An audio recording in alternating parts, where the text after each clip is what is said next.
coffee in the morning, gotta have the coffee. Wake me up, shake me up, dip me back on the sea. One sip, two sips, and I'm feeling so alive. Coffee in the morning, it's the best way to survive.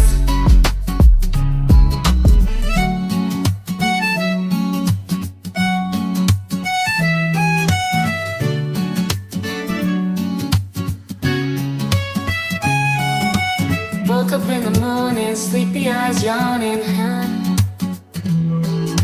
Jumped out of bed, started the day, opened the curtains. Felt the cool breeze, the sun shining on my face. But something was missing, I needed my job to chase. Give me coffee in the morning, give me coffee in the morning, gotta have the coffee. Wake me up, shake me up, dip me back on the sea.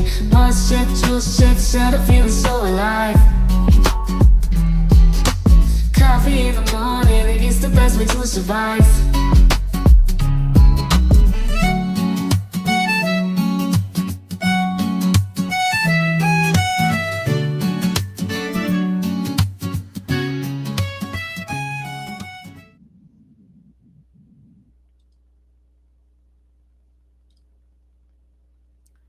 Good morning. Welcome in, everybody. Get on in here, grab your coffee, your tea, whatever your vice might be, and join the show. Welcome in. Let me, look, we have a special guest today. It's Mr. Joe Schmo. Long time no see. Can you hear me? Can you hear me, sir? Apparently, guys, he cannot hear me. I'll be right back. Okay. Joe's already having some little technical difficulties this morning. All right. Let me get my stuff together here. Welcome in, everyone. Let's see.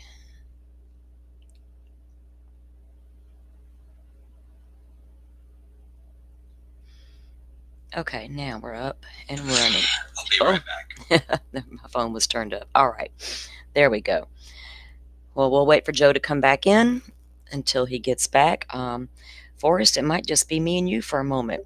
Welcome in anybody who's watching and not chatting.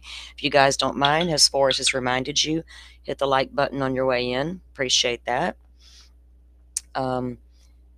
If you want to join the conversation, you're welcome to do so in the chat. We always appreciate the conversations around here. We're going to take a look at some things this morning. Good, Forrest. I hope sound good. Everything sounds good on your end.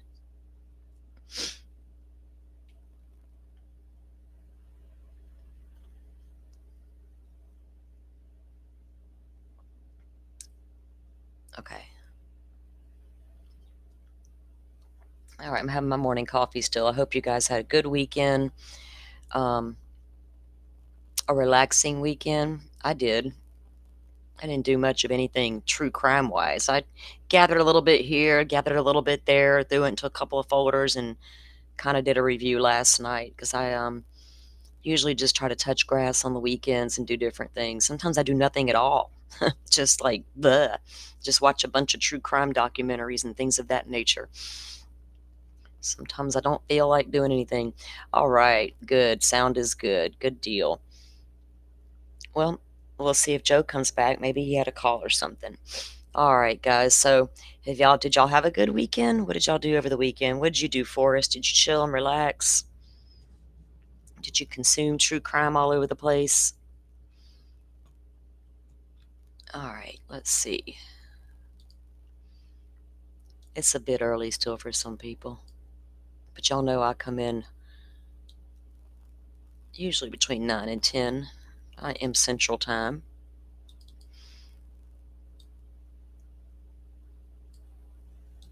So, good deal. All right. 7 months. Yay, Forrest.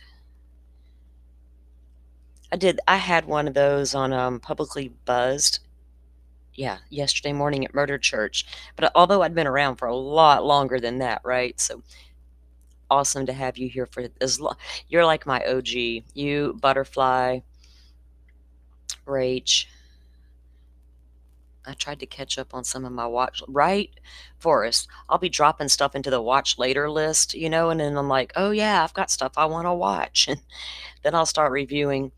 I do get caught up on some of that over the weekend, so especially if there's certain interviews I wanted to see or different news pieces out there, right?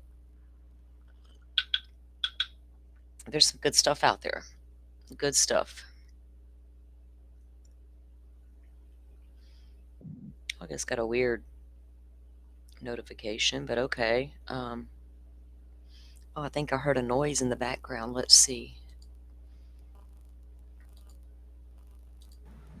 You're back. What was that noise in the background? What could that be? I don't know. Oh my gosh, technology. So, but this is good confirmation for me because I thought it was StreamYard that was screwing up, but I think it's my laptop, my new laptop. Oh Like, no. yeah, when I put on Bluetooth headphones after the laptop is booted up, it doesn't let me use them in StreamYard or now apparently Restream. So I have to reboot everything from the start. I don't use the wireless earbuds and stuff, so I don't ever have that issue. I know people have them all the time. If you're in a Discord and you're having wireless earbuds, for some reason Discord doesn't like it. Like if you're in the voice channel. Right. I don't know, because I have no clue, because I'm wired in. I have a hard wire in. My little cheapo headset here. Good morning, so Joy. Welcome in. So, Joe, what have you been up to the last couple of days? Haven't seen you around in a minute. Oh my gosh, the last couple of days I've been a redneck. I've been a true Midwest redneck. Uh-oh. Are they anything like these Northwest Florida rednecks, I wonder? They probably are similar. Hey, we're known as the Redneck Riviera in my parts of the woods. Literally, it's the Redneck Riviera. Y'all welcome to it. I love it. I love that. Yeah. But I went to a hog roast over the weekend. A hog roast. Oh, that's party. Normal. Yeah, that's good shit right there, man. Oh yeah. That's not redneck, Joe. That's just good living. That's country folks. We know how to get down with them pigs in the ground. Lighting off Roman candles in the middle of a party. Hell yeah, that's just normal in my parts. Where I'm from, that's what we do on the weekends. Well, that's what I did this weekend. It was good therapy. Good. You probably needed it, right? Mm-hmm. Well, good deal, good deal. So you went back over to Kerrville and did an update over there, right, on the aftermath of the flooding? Yeah, that is going to take forever to recover from that. Oh my gosh. Like, I know. They will never be the same. Like, not just people that lost lives, people that lost properties, but the riverbed itself is forever going to be changed. Mm-hmm. Floodings, that type of flooding, they tend to change the landscape. If you go down to an area called Fort Morgan in Alabama and you tour one of their old forts, we have tons of them around the beaches here from way back in the day, but they have a big map. And this map of the northwest part of Florida, we used to stick way out into the Gulf. We don't anymore. Years of flooding and erosion have taken the shoreline away. So I totally understood what you guys were talking about when how it changes the riverbeds. Even our rivers here go through those changes because we have record flooding all the time during hurricanes. So it does change the landscape, which then changes the flow of water later, the next time you have a flood. Is that y'all thinking that's going to be like the same effect there? Absolutely. Because there are parts of that riverbed that are 15 feet more shallow than they were before the flood. Like that flood came through and it dropped in 15 feet of silt and sediment and debris and trucks and buses and RVs and all kinds of stuff got dropped in that riverbed. So if that riverbed is 10 to 15 feet shallower than it used to be, think about what happens with the next flood. Like the people that are 10 to 15 feet higher than the last people are going to be affected by it. most definitely. And all they can do is hopefully be prepared in the future and learn from this, whatever happened there or whatever failures occurred, they can improve upon that and get it better for the people there because Yeah, it's uh, just the PTSD from stuff like that lasts for a very long time. it does. And here's the thing: is people were saying, like from the beginning, from July 5th, I started pointing out the fact that they let Camp Mystic expand in 2019 into the Hmm. floodplain. And people were like, stop pointing fingers, don't point fingers. We should just all come together.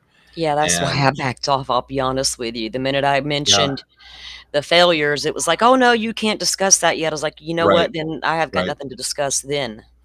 And you know what? The Thursday before the weekend that I was there, so it was 2 Thursdays ago, there was a state legislative hearing and they were asking the exact same fucking Hmm. questions. They Yep. were asking the exact same fucking questions that you and I were I asking. I saw And that.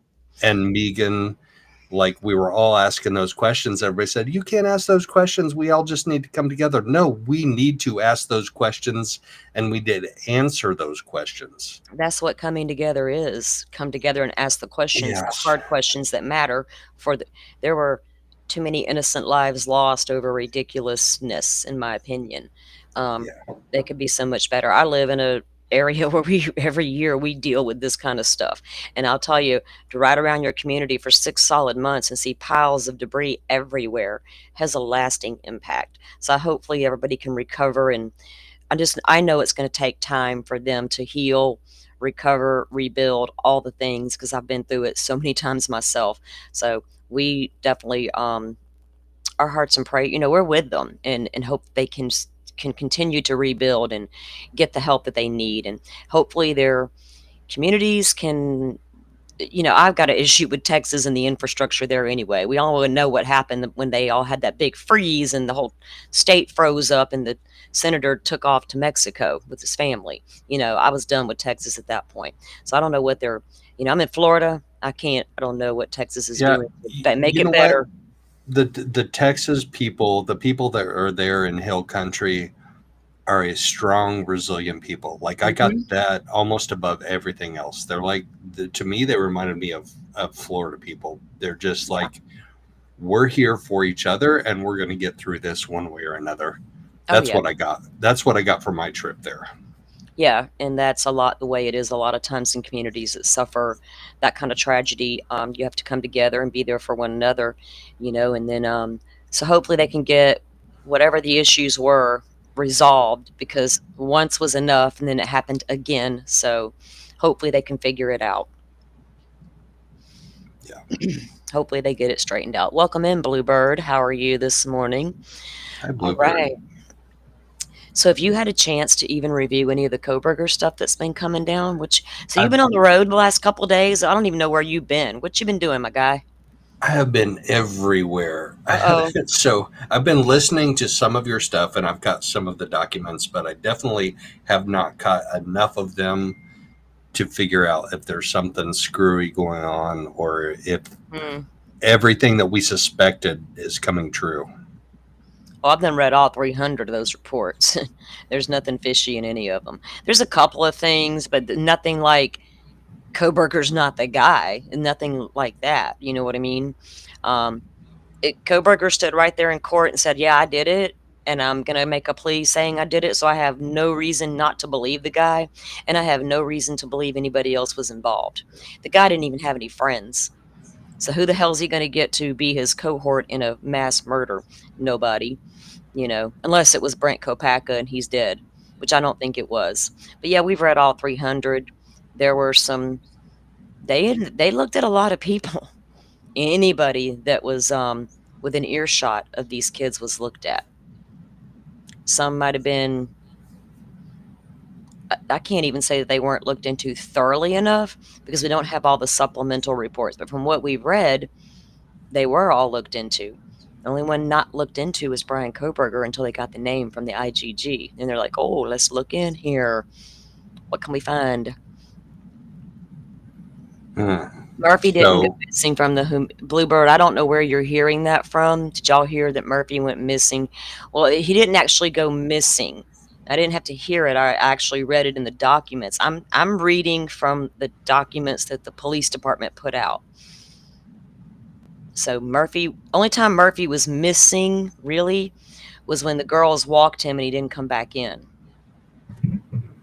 But Jack was able to go get Murphy from the Humane Society. They just, yeah. So I don't know where that came from.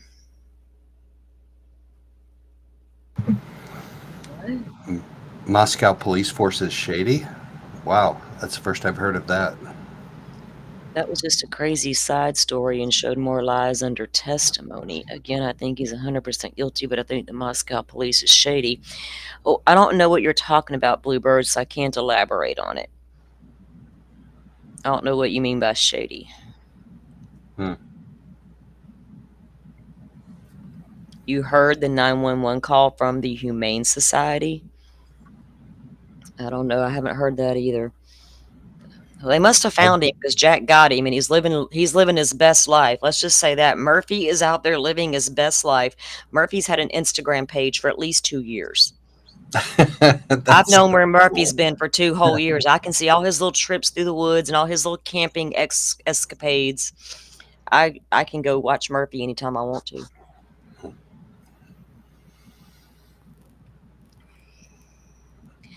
I don't You read the police documents too. They lied about the times when you compare to when 911 call. I still don't know what times you're talking about, hun. We've always known what time the 911 call was placed, and we've had Would you, documents. Go ahead, Joe. if you, what 911 call? Are we talking about 911 from the house? Or are we talking about 911 call from Humane Society? Why would they call 911 for a missing dog? Right. If that's out there, I'd like to hear that. Excuse me, police. You just brought this dog in, and we've already lost him. Oh, oh Lord.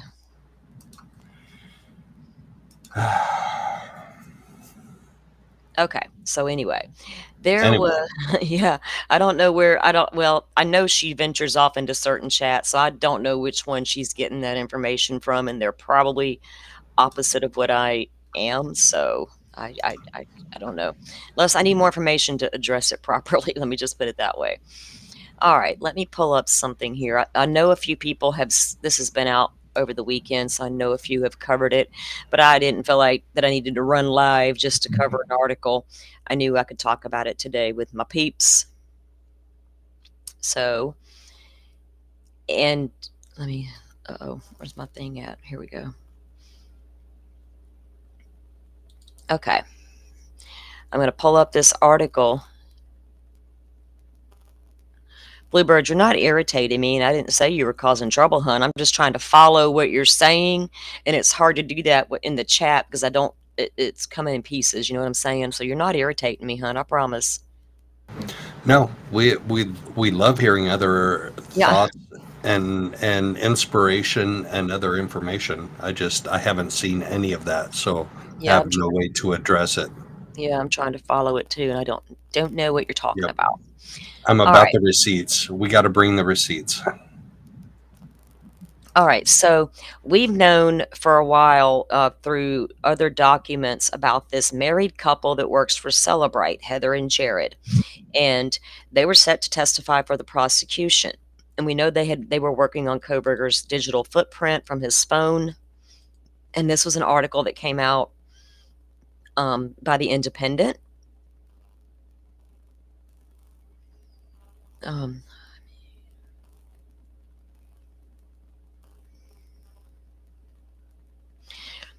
um, yeah, they can be angry, Jeff. I'm not, Uh, Bluebird, there were some mistakes made. I read all 300 documents and I pointed out all the mistakes I could find. Y'all are welcome to go back to the playlist. There's 11 parts in that playlist, and you can see what I had to say about each and every document and my thoughts on them. And then you can go compare to the other people's thoughts that you have been watching because I don't know what any of them are saying. Honestly, I don't venture off into those chats. All right. So as I was saying, Heather and Jared Bernhardt Barnhart are forensic research at Celebrite, and they were working on Bryan Kohberger's digital footprint. Now, we've heard in the documents that they believed he was using data wiping software. We're going to review a little bit about that here in a little bit too. All right, so I'm going to start off with this article here.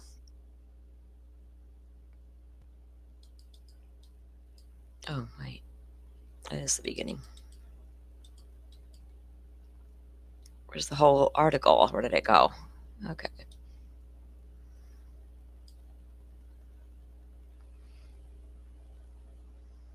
I don't know why it's not starting off at the beginning. Where's my whole article? What in the world? Hang on, let me take this down for a second and then bring it right back up because I got to check something.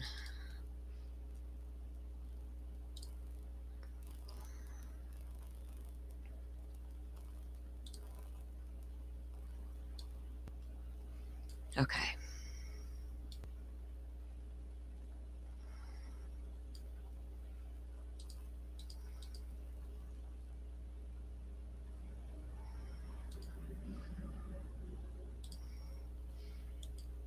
Oh, it looks like it's not wanting to let me see the whole thing when that's so weird how it does that on a PC compared to the phone. My phone will show the whole thing. So crazy. Okay, we're going to read the main parts anyway. So they're claiming that his phone, okay, we know it was off for 2 hours during the times of the crimes. So from 2:45 until it came back on, the phone went dark. And they said the battery did not die. It wasn't powered off randomly. Hold on, let me slide this up. It was silenced with precision. Wi-Fi and cellular data were disabled. No location tracking on and no background activity. A deliberate blackout during the exact window prosecutors say 4 University of Idaho students were brutally murdered at their off-campus home. 2 hours later, at 4:48, the phone turned back on. It would be months before investigators fully understood what the gap in the activity meant. But to digital forensic experts tasked by prosecutors with retracing Kohberger's steps for evidence to be used against him in his trial, the silence spoke volumes. What we learned is he prepared, Heather Bernhardt said, or that's what she's a senior director of forensic research at Celebrite. And that she said, we learned he's prepared. Okay. Barnhart and her colleague, Jared, which is, like I said, is her husband, head of CX strategy and advocacy at Celebrite, also a digital forensic expert on the case, were slated to testify at Kohberger's trial before he unexpectedly accepted a plea deal, admitting the November 22nd quadruple murders and receiving life without parole. Kohberger was sentenced to life in prison for the murders of Kaylee, Maddie, Xana, and Ethan, who were found stabbed to death on November 13, 2022, in the small town of Moscow. All right. Now, as more details begin to trickle out through previously sealed police reports and court documents, the team is revealing to the Independent what they learned about the killer through his digital footprint. And I wish they'd just do a sit-down interview with somebody. The Celebrite team had uncovered files scrubbed from devices, searches routed through VPNs, and deep downloads about serial killers, all of which they say painted a chilling picture of obsession and planning. While DNA from the knife sheath ultimately tied Kohberger to the crime, it was the voids in his otherwise trackable life that revealed how the killings were premeditated, the experts say. Forensic analysis revealed that Kohberger's phone had only 4 periods of total inactivity, dating back to June of 2022. Remember, he came July 1st is when he arrived in Pullman. One of those silent moments occurred on the night of the murders. He didn't just lose signal or run out of battery, Jared explained. This was an actual button press power off on purpose and then a power back 2 hours later.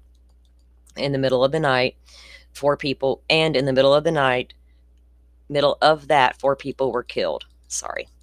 As a criminology PhD student at WSU, Kohberger had long immersed in the study of crime, but according to the digital forensics team, his interest crossed a line from academic to obsessive.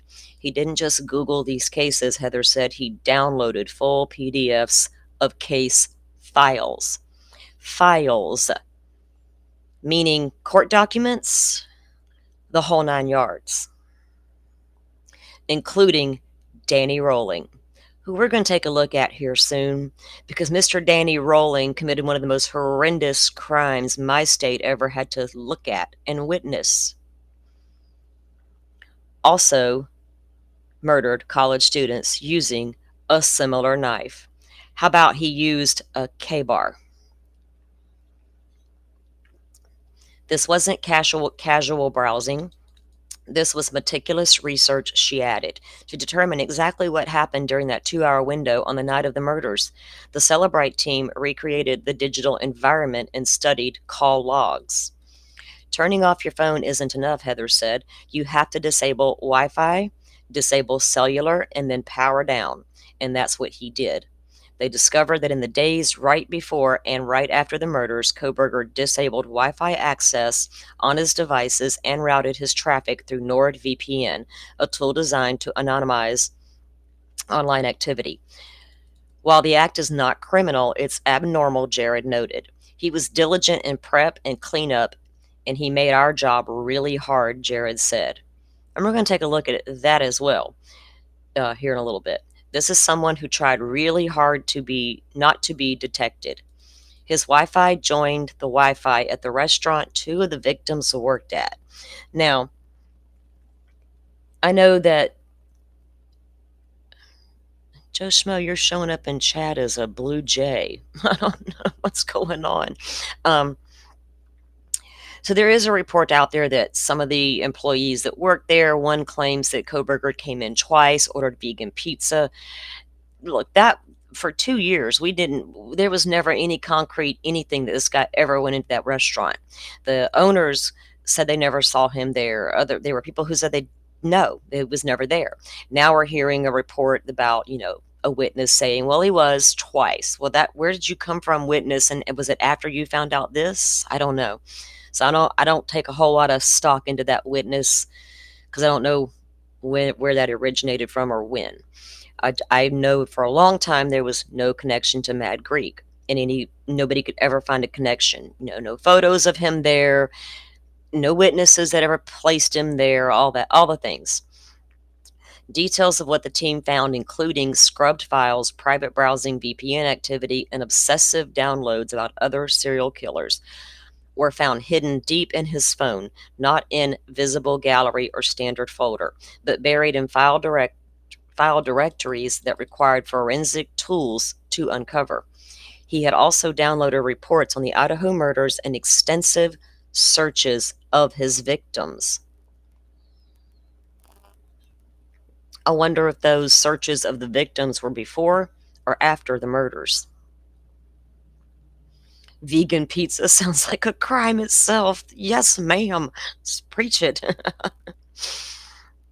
Hello, Simi. Welcome in. The team pointed out that despite law enforcement's hard work, there was a period of time from the time that the crime happened until identifying and arrest, the phone seizure and the phone extraction, so some of the best information was likely wiped. But with time and attention, we were able to paint a picture of what he did on this night. Even though some of the best stuff wasn't there, he certainly didn't cover all his tracks. Kohberger's digital footprint also included a passive log of Wi-Fi networks that his phone sought out. On the night of the murders, before his phone was turned off, his phone was searching for Wi-Fi signal, and he wasn't at home. And while motive and any connection between Kohberger and the victims remains completely unknown to the frustration of the victims' families, there is some digital evidence that showed Kohberger may have encountered at least one of the victims previously at the workplace. Madison Mogan and Xana Kernodle worked at the local restaurant, the Mad Greek, as servers before Kohberger murdered them. After the killings, a few employees said they remembered Kohberger visiting it twice, eating vegan pizza. So one Wi-Fi log caught Heather's attention when she was searching his digital footprint, the network name for the Mad Greek. Though nothing concrete tied him to the location at the time of the murders, the Wi-Fi log has suggested he had been there before, possibly more than once. There it was, Heather confirmed. His device had passively logged that network. Now, does that mean he was at the restaurant? No. That just means he was close enough for his phone to snag that Wi-Fi connection, right? Yep. Was he walking past down Main Street? Was he walking through the little row of restaurants? There's several restaurants through there. I don't know how many are vegan and how many aren't. Did he actually go sit down inside the restaurant, or was he sitting across the street? Was he sitting next door? There was 2 other restaurants flanking the sides of the Mad Greek. But would their Wi-Fi log also show up at the other places? You know what I mean? I don't know. Right. And how close do you have to be to passively snag that connection? Is it Passively. 15 feet? Is it 25 feet? Is it 50 feet? Is it 100 feet? I Well, don't know that. I tell that story about when I had that rental car whenever my car got wrecked. So I went to go to the corner store, and I left my phone and my house key, everything in my house. It was a keyless card. You just push the button, it had this one little thing. So I run out the door, I jump in that car, and I go to the store. And I come back, and I realize I don't have a door key because I didn't have my car with my keys, right? I didn't even grab my key. I'm, well, what am I thinking? But, uh-oh, my phone. I noticed while I was sitting in the driveway wondering, what am I going to do? I look around, I don't have my phone either, but my car was connecting to the phone that was in the house. Whoa, how far was that?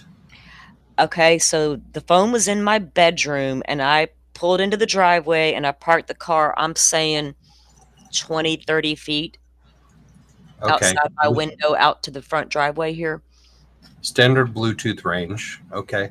Yeah, right. And I had the phone hooked to the cars, because I listened to YouTube streams and stuff while I'm driving. So it was already connected. So I was able to go into the car's system there and access my phone and call my son. And I'm like, hey, how far are you from the house? He's like, I'm around the corner. Why? I'm like, well, I'm locked out. My phone and keys are inside. He's like, well, how are you calling me? From the car. So, yeah, that's all I know is I had to be, if I had gotten in the car and drove away from the house a little bit, it would have disconnected, right? Right. Wow. Yeah, I didn't have to. Yeah, it's just me pulling into the yard, reached my phone, and it connected. So I don't know, but that's a passive. It places him within the area of where they are. And you could have been surveilling from any point around that restaurant, even Right. sitting across the street. If you go onto the maps, you can see, Main Street's a 2-lane a little road there. So he could have sat across the street at the coffee shop and watched the place, right? Yeah, but he wasn't doing that from Pullman, Washington. No, exactly. He was doing it from right there. And we know, according to documents and the prosecutors, his phone was pinging near that home 23 times. Plus, the Farm Road stop was less than 2 miles from that home that night. So again, this would just be more circumstantial type evidence to pile on along with your DNA on the sheath, right? Because I had that conversation the other day. If we didn't have a DNA on a sheath with DNA on it, would the digital footprint and the car videos be enough? The purchase history combined as well, purchasing the K-bar and all that. Would it have been enough? But we do have a sheath with DNA, so you can't say, what if we didn't? Because we do, right? To me, that's a concrete type of evidence. You can screen, touch, transfer all day long, but you got to explain to me how that occurred to that particular knife sheath. And still Right. how it ended up there. To me, that's a mute conversation. And Right. and more so because if Anne thought that in any way, shape, or form she could get that DNA evidence that IgG tossed out, she would have, and Oh, she would she have, tried. and she would have continued with this case. She Yeah. would not have recommended that her client take a plea deal. She But she tried didn't. hard to keep Yeah. IgG out. Yep. There was whole ass hearings on it, okay? She wanted IgG out. It was illegal, blah, blah, blah, everything. And the judge still said no, but he gave her everything she wanted pertaining to the IgG. She said in a court hearing, more, because he's like, I know more motions are going to come. She's like, oh, yeah. And we'll be filing motions to keep the sheath out, but those never came. So once IgG couldn't be kept out, there was she knew she could not walk into court and say that is transferred DNA on that sheath. That don't mean nothing. She knew that was not going to work. So we can get the idea of the transfer touch out of our heads, because you literally got to prove how that happened. It's not enough just to walk in there and say, well, they touched it. So how, when, where? Knife show? When did you go? What date? A lawyer could rip that stuff to shreds, and Anne knew it. So she was never going to go with, it's just touch DNA on a sheath. But if you have that, and then you have all this other circumstantial type stuff, would a jury, been able to get there? We won't know, because the prosecution didn't lay out a case for us. Not that I needed them to. I mean, I was ready for it, but. So no smoking gun. Unlike the DNA on the knife sheath found at the scene, the digital evidence didn't deliver one big aha moment, the team said. Instead, it emerged slowly through fractured call logs, gaps in data, and strange behavioral shifts. There wasn't a single smoking gun, Jared said, but we found that the digital evidence told the story of a preparation. DNA can tell you who did it, he added, but the digital evidence showed us intent. And that's what we were going to testify to. Lord. Heather emphasized that providing intent required building a baseline of normal digital behavior. Did an expert just say something about baseline and normal all in the same? Oh my goodness. And then watching how it drastically changed leading up to the crime. So you sound like my kind of lady, ma'am. If you can prove normal behavior and then go, whoa, this is completely abnormal, and that moment aligns with the crime, well, that's not an accident. And that's what periods of silence showed. Here's one that I'm interested in. His relationship with Mother. And I keep going back to that crazy comment that Joe made in the comment section about a week ago. I'm like, ew. While much of Kohberger's activity pointed to calculated isolation, mind you, one relationship remained steady, his connection to his parents. Starting at 6:13 a.m. the morning of the murders, he's calling and texting his mom and dad non-stop. Heather said it was incessant. How many calls was there, Heather? But it was also one of the only things he did that matched his normal behavior. Even in the weeks leading up to the killings, Kohberger's digital communications showed few of his friends or peer connections. Jared recalls seeing only one other contact, a classmate briefly engaged in a group chat. All other correspondence was to who Kohberger called mother, father, and sister. The moment we started to look at the messaging, it made me think of the Bates Motel, Jared said. Well, you gonna get in trouble for saying stuff like that, sir. Not by me, but by them other people. You're a cell phone guy. You're a data dude. Jared said, referencing the horror movie Psycho, I mean, it was like mother and the label mother, the constant contact with his mom. It was wild. Wow. I think that may actually lend credence to your theory about his his mommy connection. Yep. It does. The Oedipus theory. Yep. On December 29th, a day before his arrest, Kohberger began calling and texting his parents obsessively, just as he had on the morning of the murders. If his mom didn't answer, he'd call his dad, they said. Like, Daddy, where's Mommy? Couldn't ask my pawpaw where my mama was. Y'all do not know what that old man's response was each and every time. It was crazy. I can't even. Pawpaw. We'd be like, Pawpaw, where's Mama? He'd say, she went to shit and the hogs ate her. And we're like, what does that even mean? We don't have hogs. Oh Yes, I my mean, that god. we knew. We asked Paw Paw, that was the response we were going to get each and every time. We stopped asking him because we knew it was bullshit. We're like, "We don't even know where these hogs are at, Paw Paw, and why would she do that?"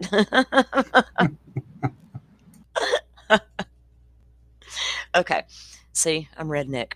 That same day, Kohberger searched terms like paranoid, psychopath, and wiretapping.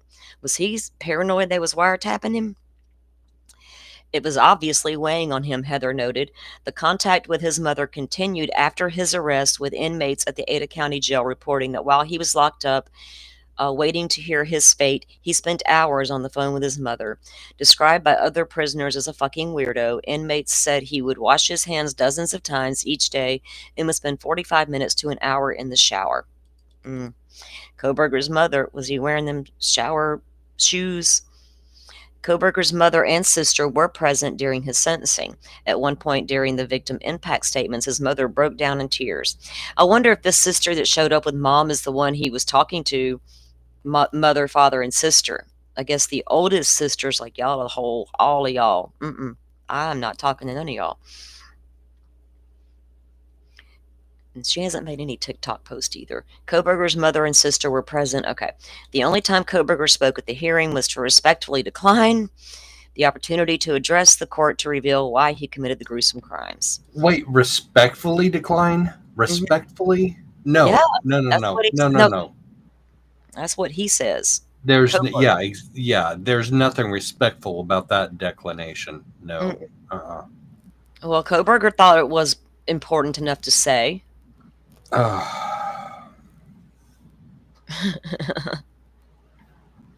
Call Adam Sandler. That needs to be in a movie. Y'all, my grandfather had some crazy shit. And I find myself saying this stuff to my grandson now, and he looks at me and just shakes his head. He's like, "Oh, there you go again, Grandma. I don't even know what that means." And I just laugh because it's funny. I got a bunch of them. And if you were a little boy and you cried when your mama left and Pawpaw was babysitting, you were about to get called a sissy. We had this one cousin, every time his mom left, all the tears would come. And he was like the toughest little meanest kid in the whole family, right? But not until only when mama was around. The minute she left, oh, the tears came. It was one of my mom's cousins. My pawpaw would give that little kid hell for crying about his mom. It was kind of like, "Pawpaw, that's mean," but then again, that kid was mean, so maybe he deserved it. We didn't find the why, but we found the how. Despite their exhaustive efforts, the forensic team never found a true why. We didn't find the why. 'Cause y'all are all too busy searching for the why in print. The why lies within the realms of his brain, and we'll get there eventually. Y'all catch up. We wanted to for the families, and that was frustrating, but we found the how. And the how, they say, suggest it wasn't spontaneous. Well, no shit.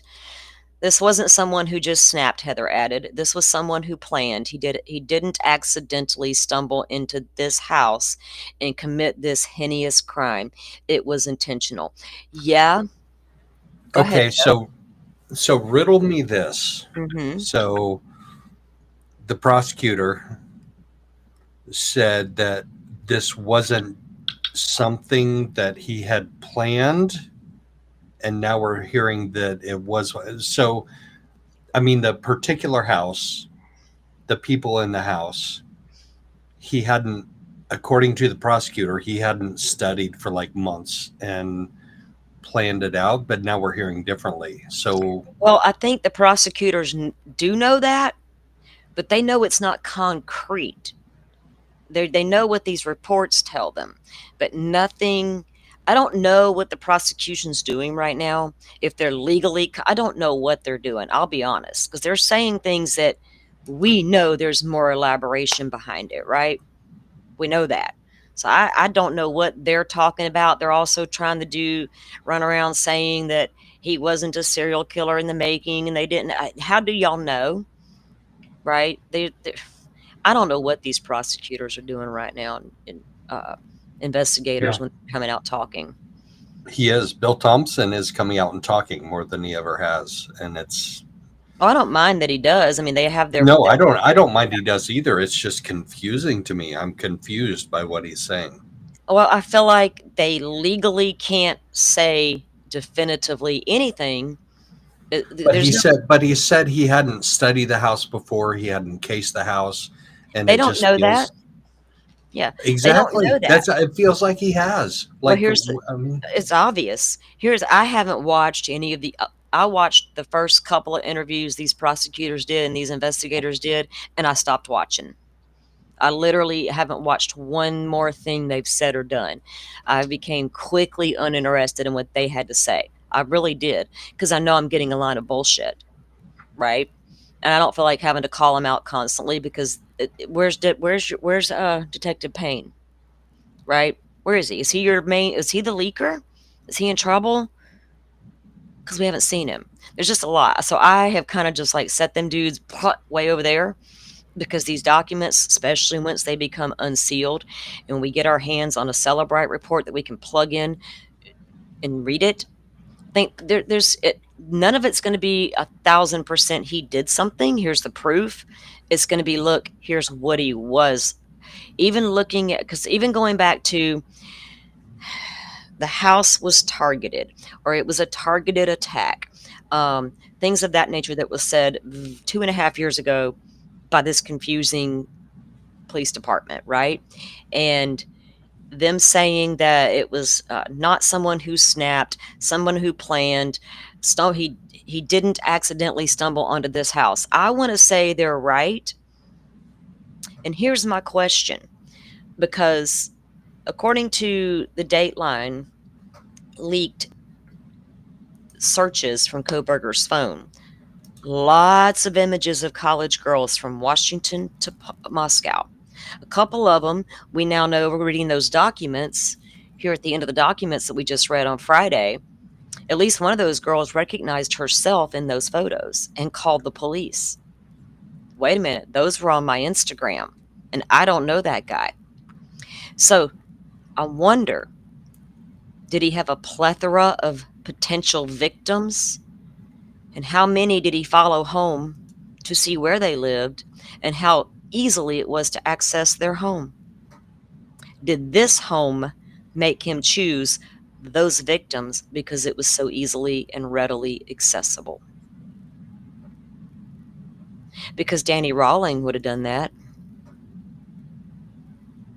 Every apartment he went into in Gainesville, Florida, backed up to the woods. Perfect cover. He wasn't going to go into an apartment that wasn't backed up to the woods. Isn't that interesting? And here you are downloading PDFs and case files on people like Danny Rawling, who also used a K-bar knife to kill sorority girls.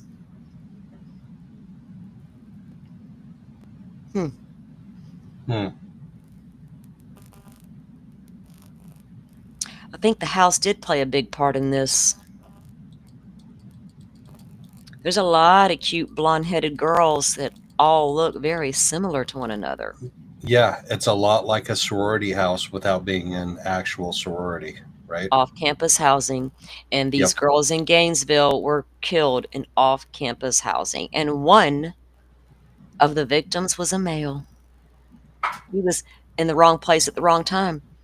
He happened to be in one of the girls' apartments. They were roommates. And Danny, I guess, didn't realize it and was surprised by this male in this home, a big male, a young male, kind of like Ethan Chapin. And that's strange to me, right?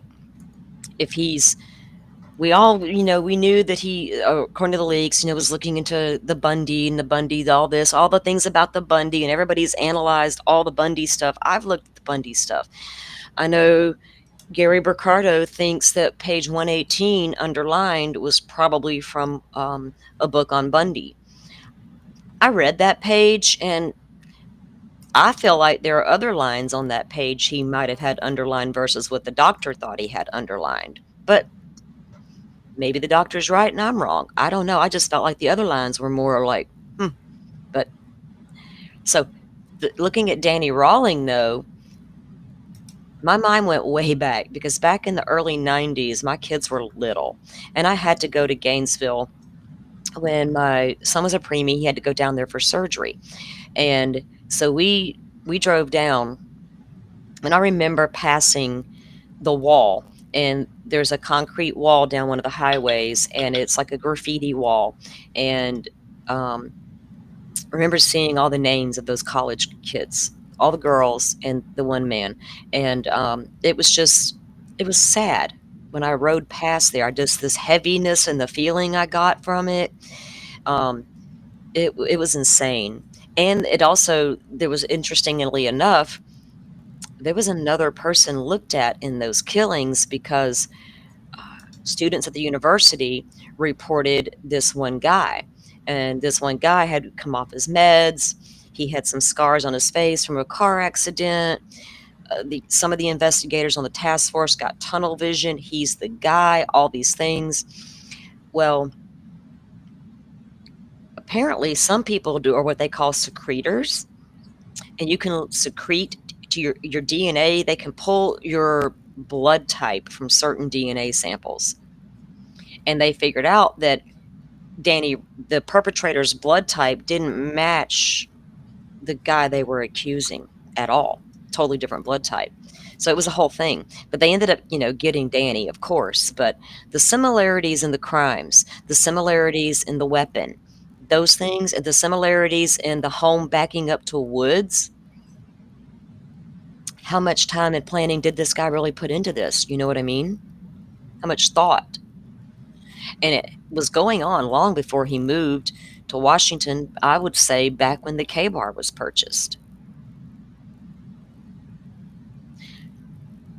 You know what, Carrie? I'm going to go out on a limb and say he made himself a serial killer on November 13th, right?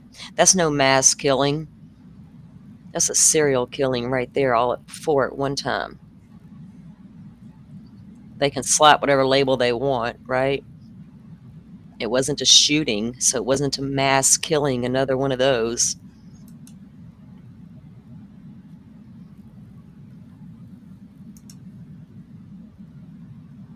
I thought the underlying page was an Elliot Rodger. No, Tom, we don't know what it was. I've also read page 118 of Elliot Rodger's manifesto, and there's a interesting line in there as well that could have been underlined. But we don't know what that is yet. We've not seen the search warrant return. So nobody has proof of what was on page 118 underlined. And if you guys don't know what I'm talking about, that was in the Pennsylvania search warrant return. When investigators went into Kohberger's parents' home, they did find a book, and on page 118 of this book, there was a line underlined. Anyway, they have that, but we don't know what it is. It's going to be interesting as heck to find out, though, right, Tom? What was on page 118? And what was in the note from Montana? And what the hell was that picture of a picture? You took a picture of something but left the something behind. I guess it could have been the iPad. I don't know.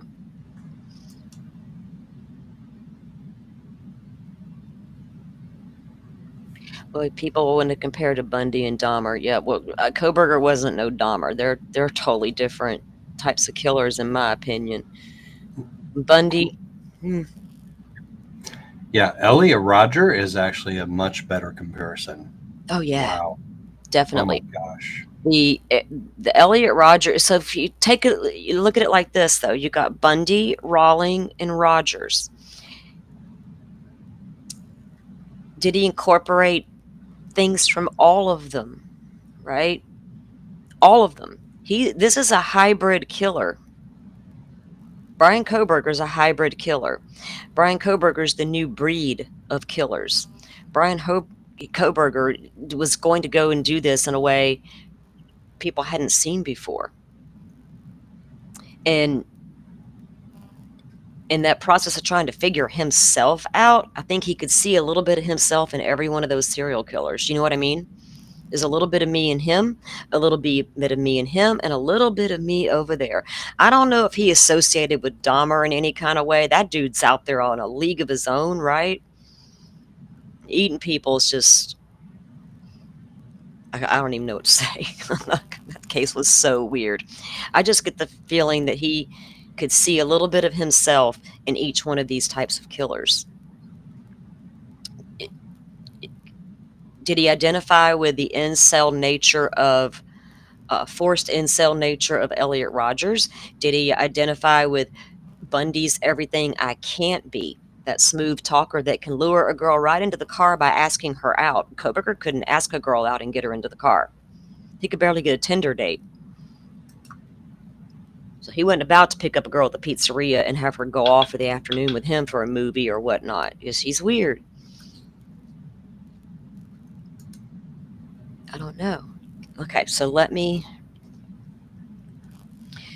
we also read in the documents how they just recently were going to have Jack DeCour, Kaylee's ex, come down and give up his fingerprints. And we were like, should have done that in the beginning when you got his, DNA. But then again, do you fingerprint people you're not arresting, right? Would you wait? You're not under arrest, but can I have your DNA?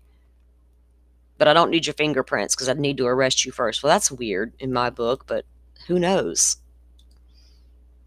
Okay, so we talked about this the other day when we read the document. I just wanted to show this real quick before we move on. So Bryan Kohberger planned to accuse of committing Idaho murders, according to prosecutors. Bryan Kohberger planned to accuse. Okay. Before Bryan Kohberger pled guilty to the 4 University of Idaho student murders, he submitted the names of 4 possible new suspects as part of his defense. Now, when they unseal that document, and it's the alternate perps is one of the first bunch in the batch, according to Hippler's ruling the other day. So what were those 4 names, right? One's going to be Jack DeCour, I guarantee it. I guess the other one's going to be Showalter. The other 2, cigarette butt dudes. Yeah, more than likely. Okay. Freak with the eyes. Bryan Kohberger was planning to accuse other people of committing his horrific murders. His horrific murders, it says. 6 days before the former criminology student pled guilty to the 2022 killings of the University of Idaho students, Kaylee, Madison, Xana, and Ethan, Ada County District Judge Hippler denied his attempt to introduce new suspects as alternate perpetrators of the crime, according to court docs obtained by E! In the filing, the judge described the connection that the 3 of the 4 names provided by Kohberger had to the victims, writing they were each socially connected to one or more of the victims. So they were more connected than Kohberger would have been, I guess. Interacted with one or more of the victims at social events in the hours prior to the homicide. Lived within walking distance. I know of one who lived within walking distance and were familiar with the layout of the home. While noting that each of the 4 individuals in Kohberger's petition cooperated with police, including providing DNA and fingerprints, Hippler also stated in his docs that there were 3 friends. Hippler also stated in the docs that 3 friends lived within walking distance of the now demolished King Road house, which ultimately conflicted with the investigators' findings that the perp drove a vehicle to the scene. Now, I didn't get that when the judge said it, just because the prosecution theory is that this guy drove to the scene, that you can't rule out other people because they could have walked to the scene. That was the only thing I found weird about that. I was like, what, judge? Come again? Because whatever. But yeah, so would have, and then we found out through the document, like I said, that they had scheduled Jack DeCour to come back in to give fingerprints. What was the date on that, guys? It was right after this alternate perpetrator thing was filed. Though none of Kohberger's possible new suspects were identified in court filings, documents from the MPD obtained by E suggest that one of the individuals could have been the victim Gonzalez's ex-boyfriend. According to authorities, an individual identified as JD was scheduled to provide fingerprints. Okay, it was May 29th, 13 days after Kohberger's motion containing the possible new suspects. So it looks like other outlets and media are picking up on what we were putting down the other day. When we read that in the document, remember we were talking about that was that because of the alternate perpetrator document that Ann Taylor filed. That was the only thing I could think of as to why they would call him back in like that. Yeah, I don't care what the FBI calls it, Dan. Hey, welcome in. Yeah, I know what they're calling it, but they know what it was. The dude's a serial killer. It's because you unalived them all at the same time. Did you need to do it 4 separate nights to make you a serial killer? Or did he just want that one giant impact all at once? I know technically he's not a serial killer, guys. Let me just go on the record to say that. Leaked crime scene photos? Oh, baby girl, those aren't leaked. They were literally given out in a FOIA request, and we have what was given. I do have what all's been put out there so far, and I actually put them in a little video for us to review. We reviewed them on the channel Friday, Thursday, Friday, and I've looked at them some more. But there's 200 photos that were released in a FOIA request, and they have not all been released to the let me put it this way. Whoever does have the 200 photos isn't releasing them all to the public. So I guess I'm going to have to go do my own FOIA request and get them myself. Doesn't mean I want to show you guys bodies on a bed, because I'm not into that.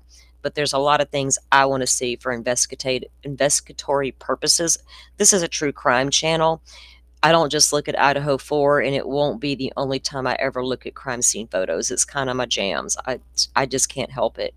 But we will look at that, and I'll show you guys the video I made. It's a simple little video, literally just putting all the photos in one place. It's going to be a work in progress, and I'm going to add other things to it. Especially as discovery does come down. Kind of like I'll make a playlist. We'll have a one-stop shop for all the stuff that has come down.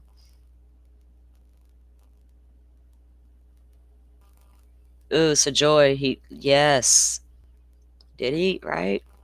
Did he cherry pick qualities of others to create himself? Could be. I think he saw a lot of himself in those people, because they each came from very different backgrounds. They each had very different relationships with their parents. Okay, some had the mom thing, some had the abusive dad thing. It's very different. And part of the criminology study would have been to look into the types of backgrounds and the upbringings, right? Criminal justice is the legal side. That criminology part would have taught about the backgrounds of your suspects, how they were raised, their finances, was it like a ghetto situation? Was it a gated community? All those types of things. There's social things at play.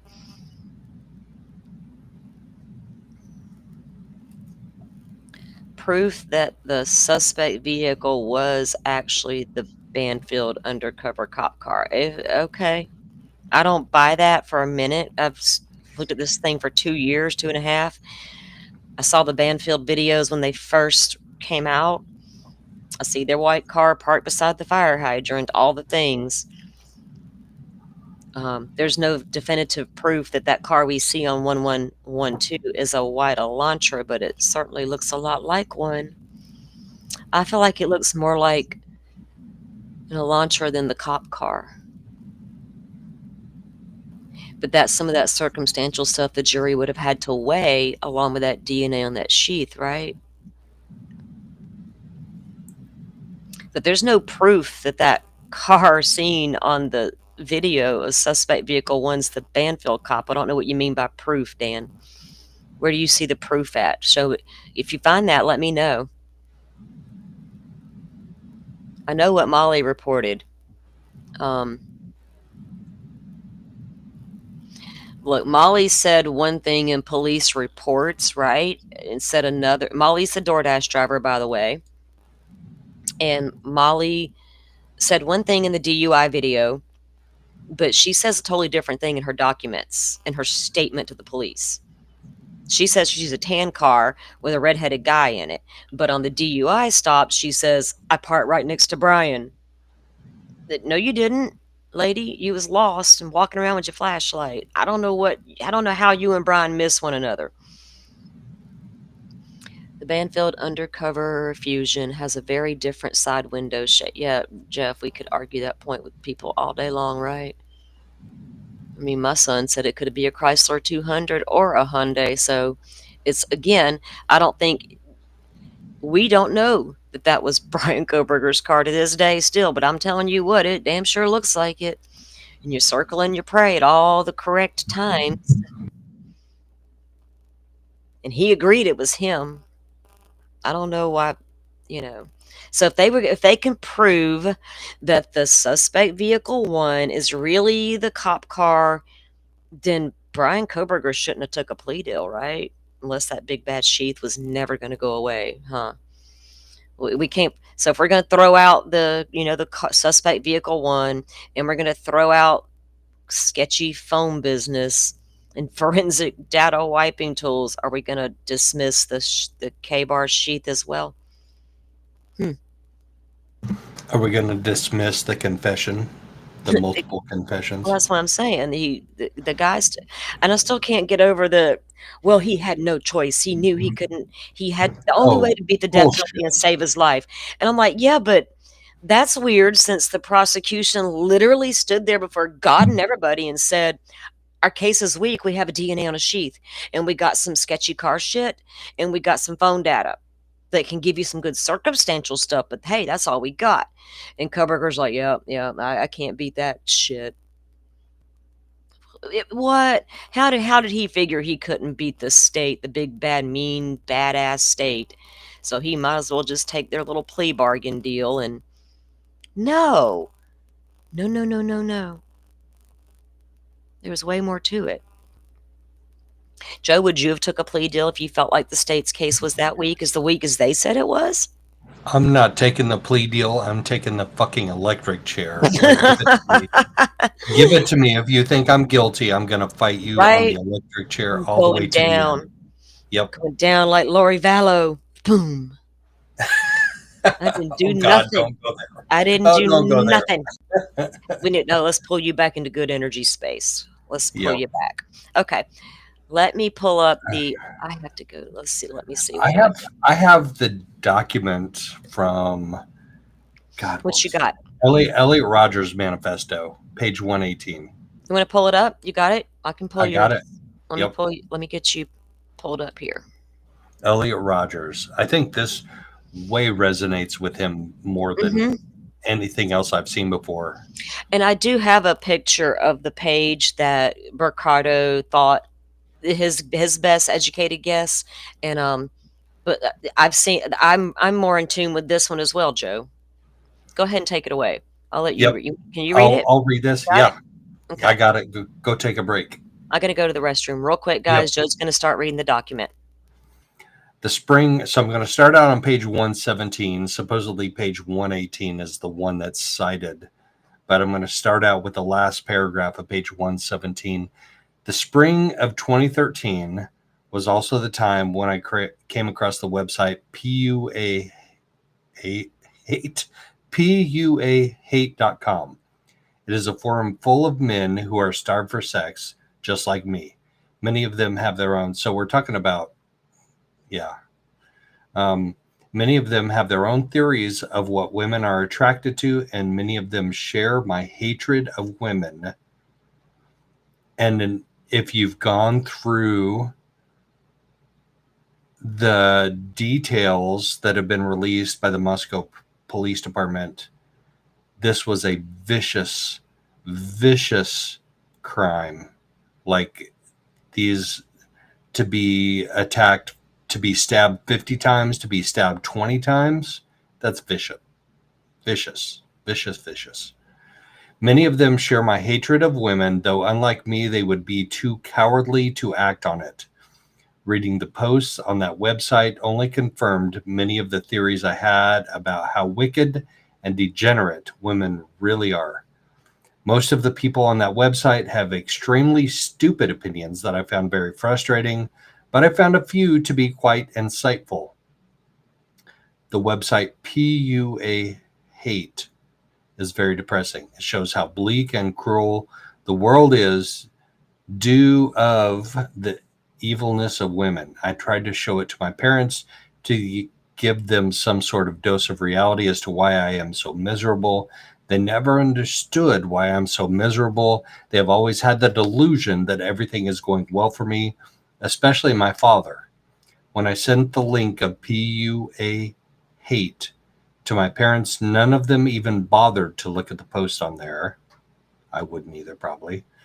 After a spring season spent in absolute despair while other young people lived healthy lives of sexual pleasure, summer arrived. Summer is even worse than spring, especially in Santa Barbara. Flocks of hot young girls go out in their shorts and bikinis, further tantalizing my sex-starved body every time I look at them. Knowing that they gleefully show off their desirable forms, yet they would never give me a chance to be their boyfriend, only increased my already boiling hatred towards all women. I could not leave my apartment without seeing at least a few of them. The only place I could go where I could be at peace was the lake park in Goleta. I spent a lot of time there trying to establish a sense of peace and serenity. Whenever my loneliness in this La Vista became too unbearable, as I looked at all of the beautiful trees around me and towering mountains in the background, I wondered how a world so beautiful can be such a dark and cruel place. Indeed, a beautiful environment is the darkest hell if you have to experience it alone, while other men get to enjoy the company of women. Oh my gosh. Are you back, Yeah, Salty? that's Yeah. yeah. Isn't that crazy? I mean, it's possible that that is 118. We get this was a manifesto and not a book, and the return does say book. But if you read 118 of this manifesto, you're like, wow, because And then if you go read 118 from the Bundy book, though, it could also be wow. I'm serious. It could be either or, but I need a little more information on Kohberger. Honestly, the more I think about it, because of Kohberger's intellectual part of him, the Bundy book might be more in line, only because of some things that were said in there from a criminology point of view, right? That's what caught my attention about it. Because I got to remember who Kohberger is. And I got to remember who Elliot Rogers was, right? Different types, different things going on in the brains there. So that's where I'm stuck. I don't know which one right now I hold more. I'll have to pull that up and read it. But I was also catching up on chat as well. Isn't that interesting though that that's what 118 says of this manifesto? And could it Yeah. align with Kohberger? I Right? had nothing left to live for but revenge. Women must be punished for their crimes of Mhm. rejecting such a magnificent gentleman as myself. A magnificent gentleman as myself. Now, Kohberger thought of himself like that a little bit too. Why wouldn't they want to talk to me? I'm such a nice, polite, smart guy. But you really, in essence, he wasn't. He just maybe thought he was or strived to be, but he couldn't cut it. Ugh.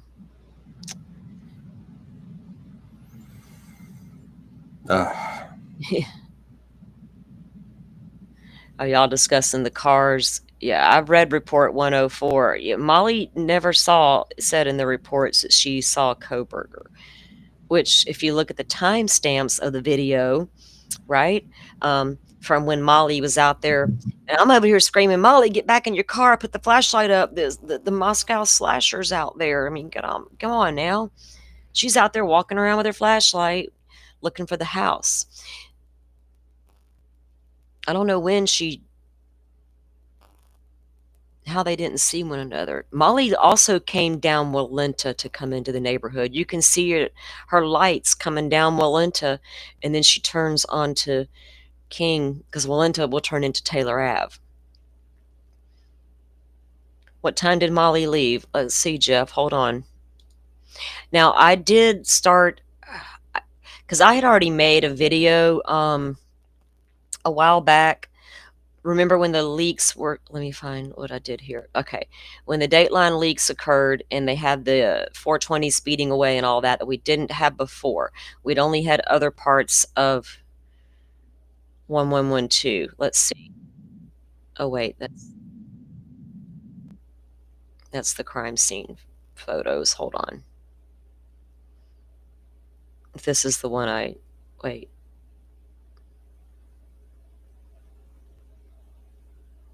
If this is the one I just...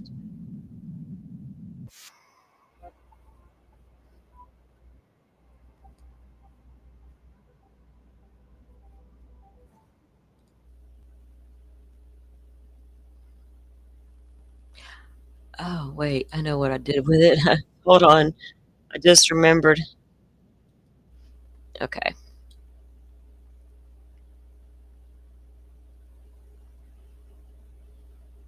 Here it is.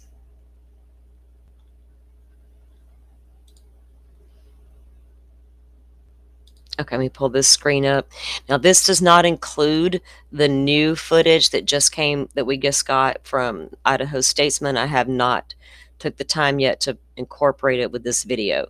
But this was what we had in the beginning. The leaked 3:30, it starts on here. But I can pull up the video, Jeff, in just a minute of the other one and show you what time Molly comes in. Actually, I have all that time wrote down. Where's my thing? And what time Molly leaves. And Kohberger comes back right after Molly does leave. Now, this was at 3:30:58, and this is what we got when we put the Dateline footage that came out with the Linda Lane we already had. Okay, so let me... Probably best to do this first. Let me show somebody. Because people who aren't familiar won't even know where that camera is located, and I don't want to do that to you guys. Hold on. I want to show you where this stuff is located.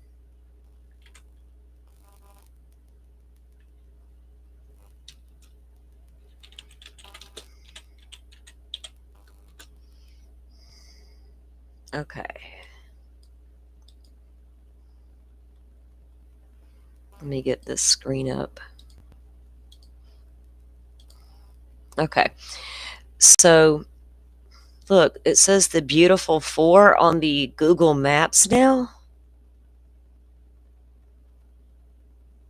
It does. I haven't went on the Google Maps in forever and a day. Aw.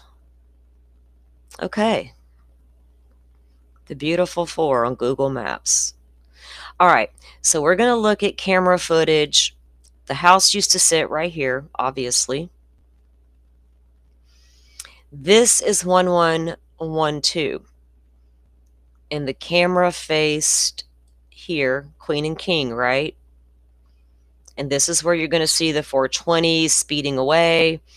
You're going to see the 3-point turn. You're going to see it and Molly right here beside this house because their camera is located on the front porch at the ring, at the light bulb. All right.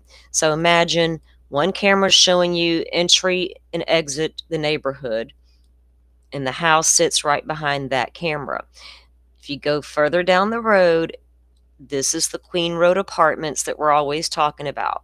There's the small road between the home and the apartments, and it's believed that Kohberger parked right back here or directly on the side. Not sure yet.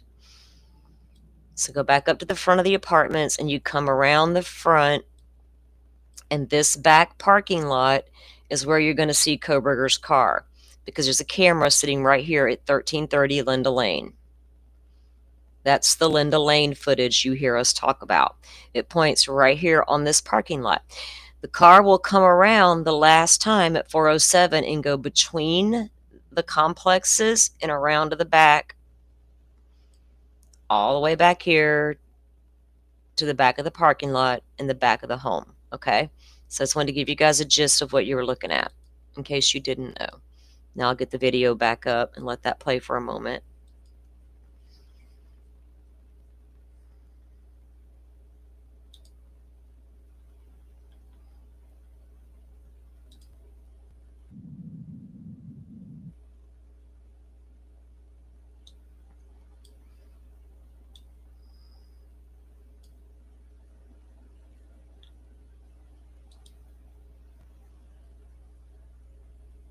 It's not playing, Salty.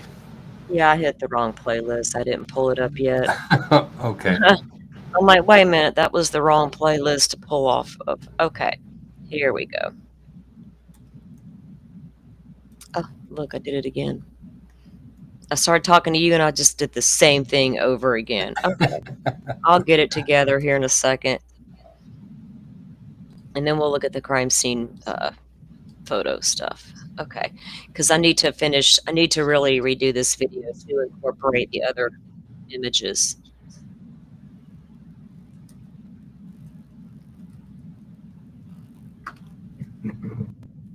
Okay, now I'll get it back up there and you guys can see. So the image we're looking at is that back parking lot I was showing you.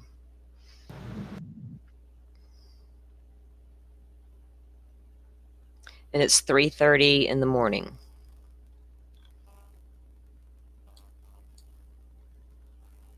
And here comes his headlights.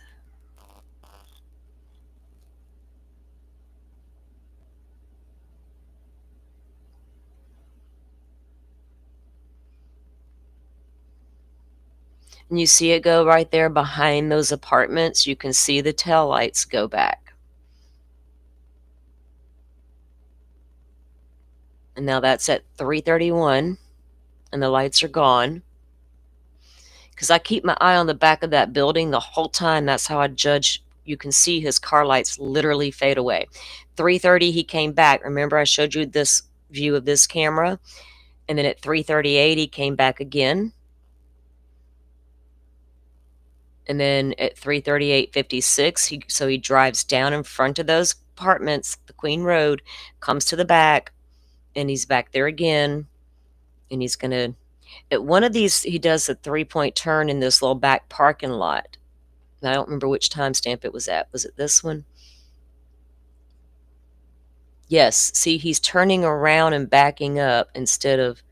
No, that time he went on behind the building again. And you can see the car lights are on the back of the building, and they're going to fade away as he progresses down behind the building. At 3:56. Now, Molly gets there somewhere in the same time frame when you can see her car entering on the other camera on the newly released footage, and that's what I need to incorporate all that. It's just a little time consuming, and this weekend I was doing things. So, and then it shows him leaving at 3:40, because if you watch the timestamps, that's how I was able to match them up. 3:56 he came back, and we've got better footage of all of that now too. So, and you can see the car a little better in that frame, the side view. And Jeff did a good video. Gosh, is that what you guys are talking about, Jeff? Is that video you did a long time ago where you imposed the Elantra to see if it compared? That was a good video, by the way. That was been out for a long time. You caught hell for that one, Jeff. See, look at the side view of the car. Can you guys see it? Do you see it, Joe? Did I lose him? No, I'm here. Yeah. I don't see it right now where you're paused. Okay. Let me show. Why didn't it play? Play. So there he puts his reverse lights on, okay? And he's backing up now. See? That's his headlights, and his reverse lights are against the building. And here he backs up, and turns around and goes back out the way he came in versus going around behind that building. Wasn't because of Molly, the DoorDash driver, but she left by 4 a.m. This was 4:06 at that point. Here's 4:07, then it switched to 4:20 because the 4:07 was nothing. Now we have the other stuff that to incorporate with that, right? And that's the interesting part, getting it all. I wish we had just the whole video, and I don't like that Idaho Statesman sped that up 15 times. So I'm going to play with that. People have slowed it down. I've watched it slowed down somewhat. Oh, Susan,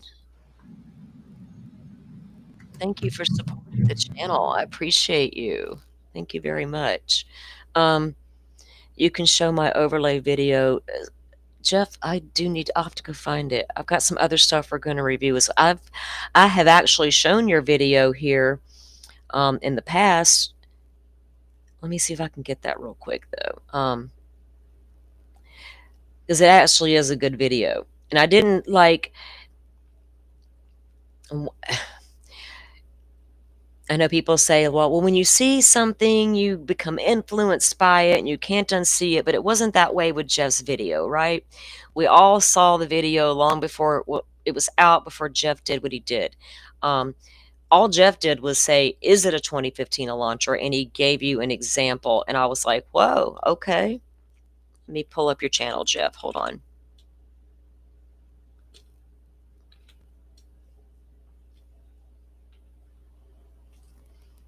If I can find it, Jeff, hold on.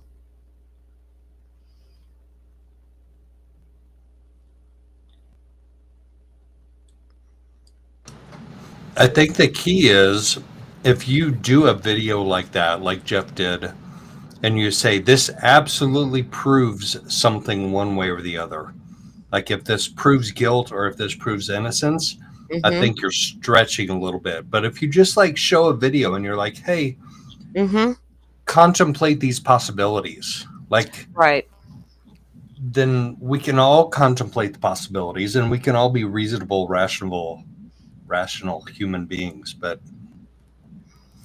just the people that stretch it to the next level and are like, this is absolute proof of guilt or innocence. Yeah, because then people want to come in and tell you, I've seen proof somewhere. And I'm like, well, there's no proof. You know what I mean? There's none. There's speculation. And I'm going to talk about, I'll speculate with the best of them and all the things. I'm at your channel now, Jeff. I'm going to look for the video.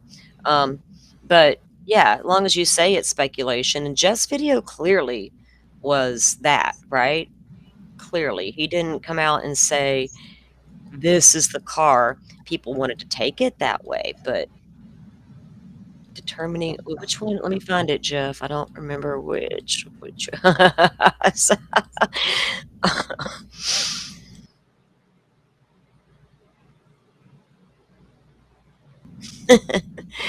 You had a thumbnail up there, Jeff. My God. Okay.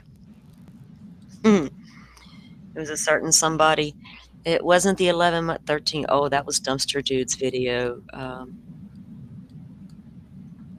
You put it on your homepage. Oh, I'm at the home. Okay.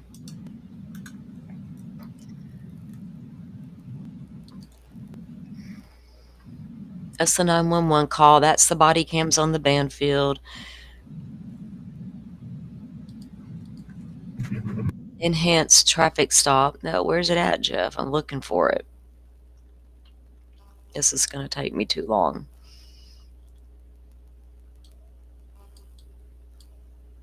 Grub truck. What did you say to Adam? We might need to take a look at that because some people have not seen that. Linda Lane, full playlist. Is it going to be in that group? I would assume. Infrared difference in the indifference mode, Jeff. That one, right? Oh yeah, because you can see where I've been playing it. Hold on a minute. Why isn't it showing? I mean, I know it's not showing for you guys yet, but I don't see anything.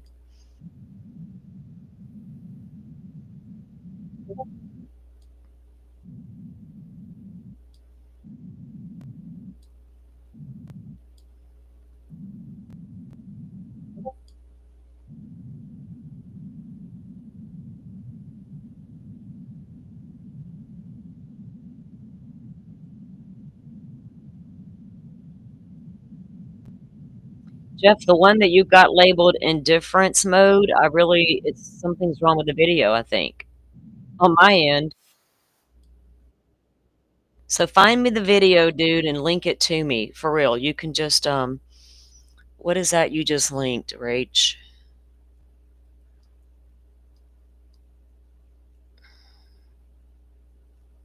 Yeah, I looked. I'm having an issue with it. All right, hold on. Rachel, send me that in the DM, please, so I can pull it up that way because I'm not going to be able to click the link and share it with you guys. And then we'll get on with it. You know what to do or where to send it. Thank you, guys. Let me see. Thank you. Thank you, mods. They were already on it. Okay.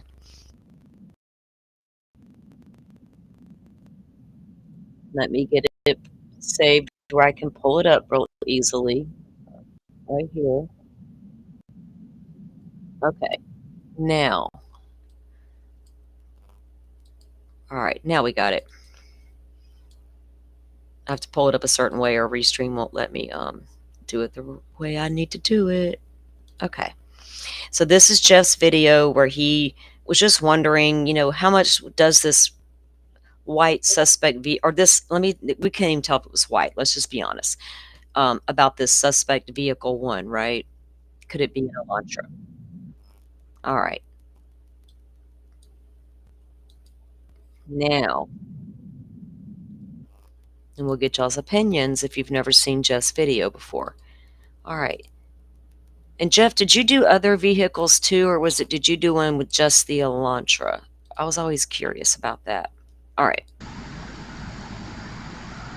This is the 4:05 timestamp on the video.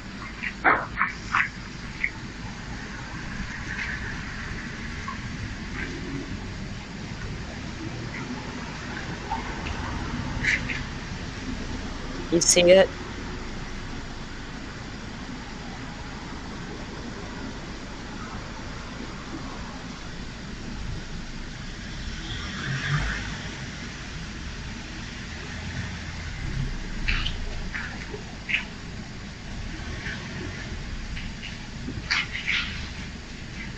Okay, you did?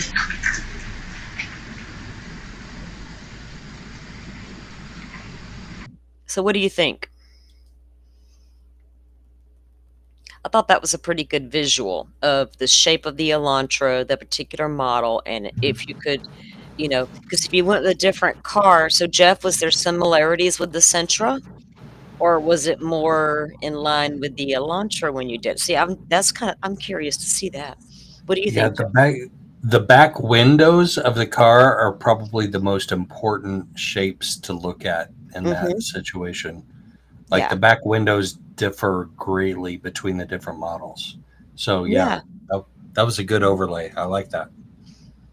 Yeah, and he did that a long time ago, and I thought it was really well done as well. And it wasn't like, here's proof this is an Elantra. It was never about that. It was a visual, could it? And if it didn't match, it wasn't going to match, right? You couldn't have forced that without manipulating the car itself. So it was stupid to even people to go there. But yeah, I appreciated the visual.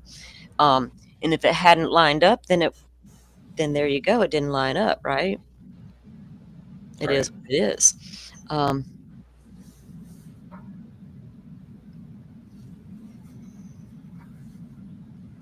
Yeah, so Dan, say that Molly did see the tan, quote unquote, police car with the red haired cop, because I know who y'all talking about. Say she did see that. What does that mean? If the cops were back there patrolling, if they were, and I'm using these terms loosely. Let me get a record here. I believe Bryan Kohberger's guilty. He said so. I always lean toward Bryan Kohberger's guilt on this channel. I always got the innocent till proven guilty stuff. Like, that's a given in any case I follow, but I always leaned guilt on this one. But yeah, I don't mind talking about the what ifs if there's an actual what if, right? So I'm just curious, what would it mean? Yeah, I'm curious to what all of the speculation means with regards to reasonable doubt. Because if you think there's a reasonable doubt, then why in the hell would you plea out? Why Mhm. would you, why would you plead out? It doesn't make sense. It doesn't make sense, Joe, for people to continue to push that narrative, um, and want people to believe that he had no choice but to take this plea to save his own life, because the big bad state was all these things. But uh, okay, there was a lot of avenues that Ann could have took, and she tried. She took, look, Ann Taylor. When we say to you, this attorney tried everything in the book, that is not an exaggeration. She tried to get the indictment itself thrown out in the very beginning of the case. There was supposed to be a preliminary hearing. We were all geared up and ready for this preliminary hearing. You have no idea. If you weren't around, you were sitting on pins and needles waiting for that preliminary hearing to finally hear some evidence in this case, even bare minimum prelim hearing. All of a sudden, they popped off with a grand jury indictment instead, canceled the prelim. We were all like, shit. So Ann's like, oh, no, no, no, we're getting that indictment thrown out based on grand jury misconduct, and da-da-da-da-da. It didn't work. She tried to get all thrown out with the IGG. Everything she could think of, she tried, and rightfully so. She's a defense attorney. But she also continued to say over and over in court that she needed more time to be effective counsel. I mean, she was like obsessed with saying that for some reason. Just saying. How many more days he's got left to finish before he gets to make that little appeal if he's going to do it? And I understand if he decides to appeal, it takes away everything he just did, and I totally get that. But this is Bryan Kohberger. So, And Bryan Kohberger said in front of the judge, in front of the world, I did this. I did this. I am guilty. So the conspiracy theories, I don't get them anymore. okay, well, here's one that's not going to be a conspiracy theory. So what if Ann Taylor's some secret genius and she's willing to put her entire career on the line because she's convinced this guy is not guilty, just like she stated in court many times, multiple times, let me put it that way. How many times did I hear this woman stand up before the judge and say, I am not an effective counsel because you will not grant me more time?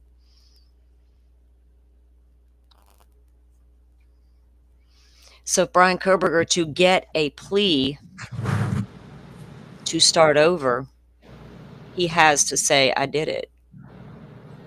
But now if he goes and files a plea, it will be because of ineffective counsel. That's what Dan Smith says. Dan Smith says the case is far from finalized. I think they will start the process to reopen. I'm just saying I won't be surprised if this guy comes out final hour with I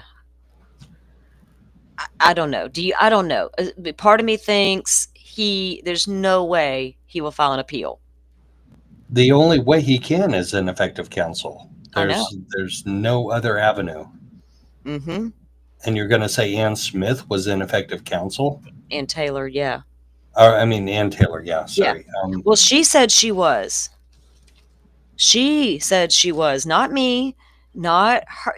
She said it over and over and over with every single motion she filed. I need more time to be effective counsel. Your Honor, we cannot represent our client thoroughly unless you give me more time. And she was denied every single time she was asking for more time.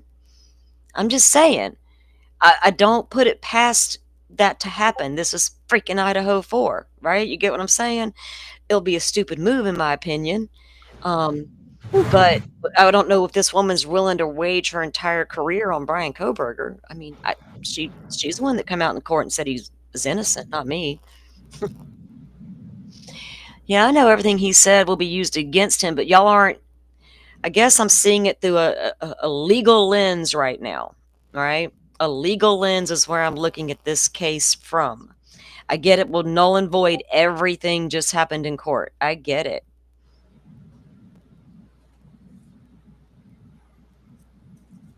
But does Bryan Kohberger get it?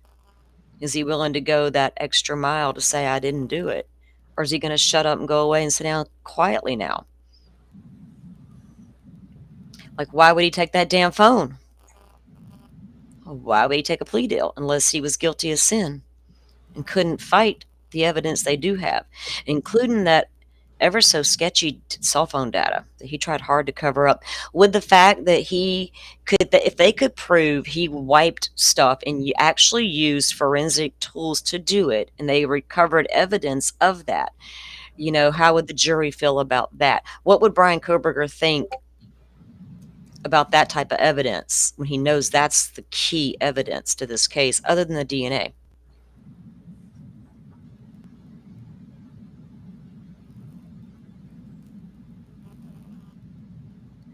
What? I never said he wasn't there, Donnie. You talking about what says his DNA was at the scene? What are you on about? I never said he wasn't No, there. not you. Other people in chat. Oh, I was going He's to talking to say, other people in chat. Yeah. oh, oh, well, honey, people have their, I don't know how people think that that DNA doesn't place him there. I don't know how to help them understand that, but it is what it is. Okay. If the DNA is not like real DNA, IgG. Okay, we do need to have a talk about IgG, like Wait, and the what way now? the Hold on. What Dan did, Smith, uh-huh. Dan Smith's comment: the DNA is not like real DNA. What DNA? The That's IgG? yep, yep. Okay, so you understand that the IgG profile was built from the single source male DNA found on the snap of the knife sheath, right? Developed at the lab at the Idaho State Police, sent to Othram, who they contract with, where they began to work on that profile developed from the sheath.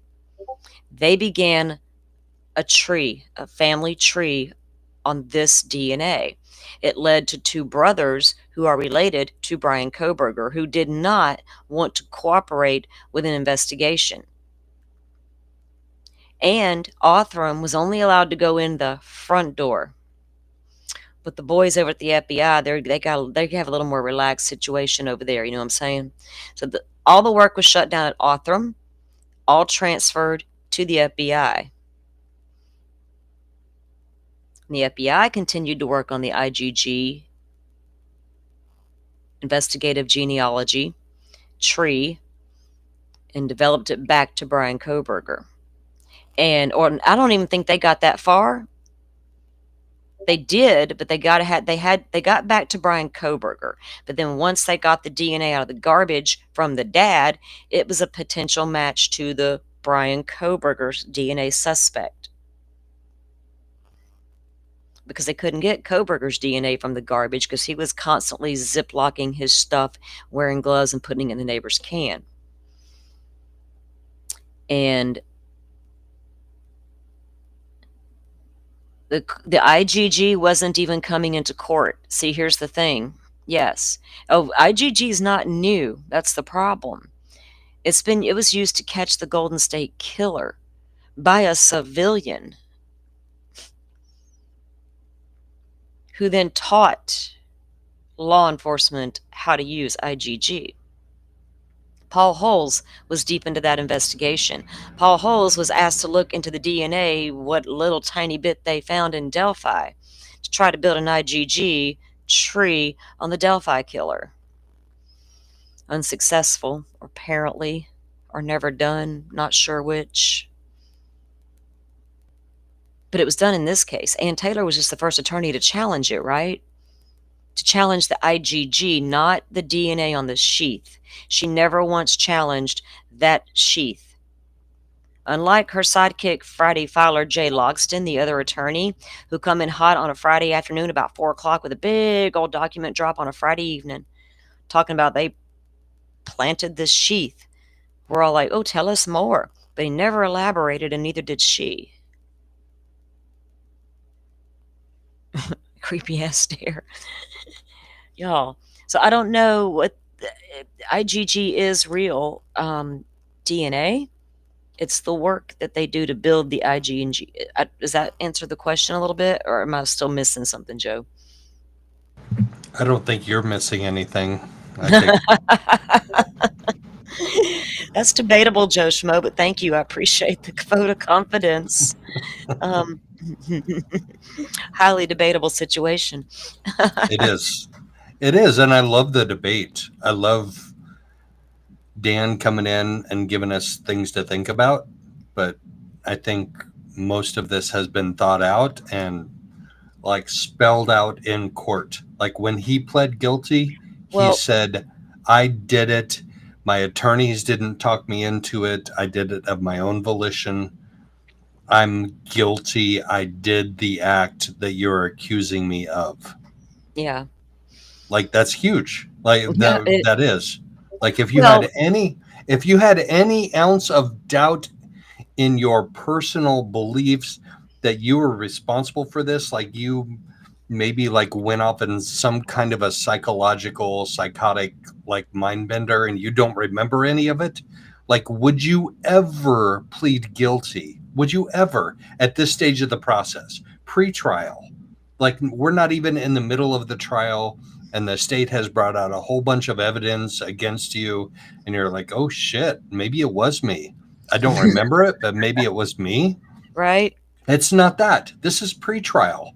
This Yeah, is I am confessing to these 4 murders voluntarily, and my attorney didn't screw me.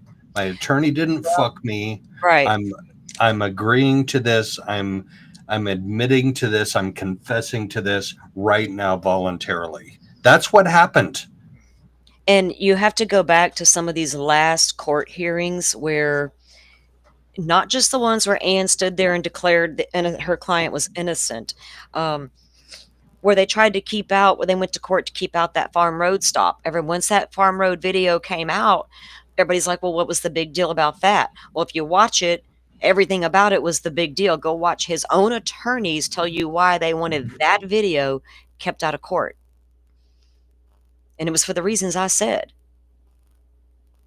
I wouldn't have wanted it in either. My client appeared to be a know-it-all combative person, not even wanting to give up his phone number, and the defense was concerned about that behavior. Not me, Aunt Taylor and Elizabeth or Alyssa Massoff. She stood up and did that argument. We just watched that again the other day. I actually added it to the video, I think, the video of the Farm Road stop, because and then you have them coming in and saying, we want to tell the jurors ahead of time, my client has this, and this wrong with him, so they understand this blank stare and lack of remorse they're going to see in my client. We have to remember that. Also, in recent court hearings, Anne talked about a lot of different things she knew was going to be coming out about her client that she had been ever so carefully crafting to keep behind the scenes about her client. Anne was brilliant at early on asking for a gag order or non-dissemination order, and she was granted her non-dissemination order. The state agreed to the non-dissemination order. But Ann Taylor was brilliant about coming into court and leaking information right there in court against the non-dissemination order, because she could get away with it in the legal language of the hearing. And we were all like, whoa, you got what? You got an expert named Cy Ray that's going to come and do what, ma'am? You got to think all that. So for the people still left who think he's innocent, I would love to know their real reason why he took a plea, other than he had to do it to save his life. I don't know. But was there sketchy moments about the investigation? Yeah. Look, Dan, I can't explain to you what Payne was out there doing, lone wolfing it. You know what I'm saying? I don't know nothing about I don't. But I don't know what you mean when you said they've lost all DNA documentation. What do you mean? The swabs in the refrigerator that went belly up on them? Or because I've not seen one thing about losing DNA documentation. And what DNA documentation? If you're talking about IgG, Ann Taylor saw it all. So did the judge. He literally spent 3 days locked in his office with assistants pouring through IgG documents that they received from the FBI for the first time, I might add, and deciding what all to give to Ann Taylor. And there are defense attorneys on YouTube that will tell you she absolutely received stuff nobody else has ever asked for before.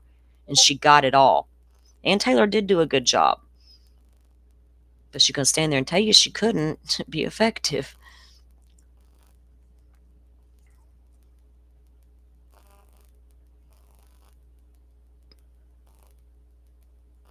Miss Woozy, I agree. I completely agree. I didn't like the way they used the autism all of a sudden. But I'm going to tell you, after reviewing that, right, that they were going to go there, I'll be damned if I didn't see a case where Alan Jackson almost pulled the same shit with one of his clients. Yeah, Alan Jackson of Karen Reed fame, defense attorney extraordinaire, pulled the same tactic in one of his defense. I found that by accident researching the use of things like autism in defenses. Damn well did. Pulled up a freaking case from Alan Jackson. And I was watching one last night. We're on appeal. They come back and tried to use her ADHD and what was it? Something else. And I was like, no, they did not. And it was like a case from the 90s. I was like, they've been trying to get away with this stuff for ever and a day, trying to use, and it's no count, right? Well, the thing about autism is there's a spectrum, Mm-hmm. and lots of people are somewhere on the spectrum, and where you end up on the spectrum and how it affects your interaction with society is a thing. So I have no doubt I'm somewhere on the spectrum. I have, Absolutely. I mean, I'm yeah, not I saying I'm not. That came right, out wrong but I'm not because gonna I'm on the unalive. spectrum probably too. So Right. we just So, but you and I are not going to unalive somebody and blame it on no. their being on the spectrum. So it's I'm a not. it's I don't. something we have to figure out. It's Yeah, something we do have to figure out. I don't know that I'm on no spectrum, but I know things like I have sensory issues and I have I people too long, I get overwhelmed, but I chalk that up to my empathic nature. There's different things, but I have quirks and crazy things just like everybody else, right? So I'm Yes. with you. There's such a broad place to land on the spectrum, right? But to use that when we know damn good and well this man, grown man, was a full-fledged career college student in the making. He loved going to college, apparently. So much so that's all he ever did in his adult life. He didn't even move away from home until it was time to go to the big college. I mean, it's so weird. Um, if he's It's that weird, and it's also not excusable mm-mm, to unalive people just because you're on the spectrum. no, sir. You know right from wrong. You know that, I mean, there's a So consciousness of guilt. There's right. totally a Well, consciousness of here's the guilt in thing. this case. Remember, she's okay with bringing in the autism and the ADHD, and she even tried to say he had a disorder where that affected his ability to walk, his coordination, right? But what she didn't want brought into court was words like psychopath. So she's forgetting to tell everybody, along with his alleged diagnosis of autism and his childhood problems, we also have psychopathic tendencies involved as well during our evaluations. Would that have come out on the prosecutorial side? You know, when they did their evaluations, would their experts have conferred that there's psychopathic tendencies here? Right. Because psychopathy is different than being on the spectrum. It is Exactly. way different than being on the spectrum. Thank you. And how dare you accuse people on the spectrum of being freaking psychopaths? That's Exactly. insulting. That is insulting to so many people, right? Um, so what? Yeah. No, it doesn't make you violent or intentionally violent, even. It doesn't. Um, well, this guy was awkward from look. I've been looking at Bryan Kohberger for nearly 3 years. People need to catch up on us, right? Because this dude's been weird from way back. It just wasn't, you know, it it was frowned upon for a long time if you spoke out against Bryan Kohberger. Apparently, it still is, even though he stood there like a damn robot and said he did it, did it, did it, did it, did it, and just sat there and took it when the victim impact statements were directed right at him. He took it like a champion, didn't he?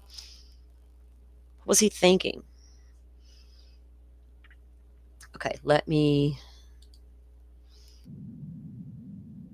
pull something up here.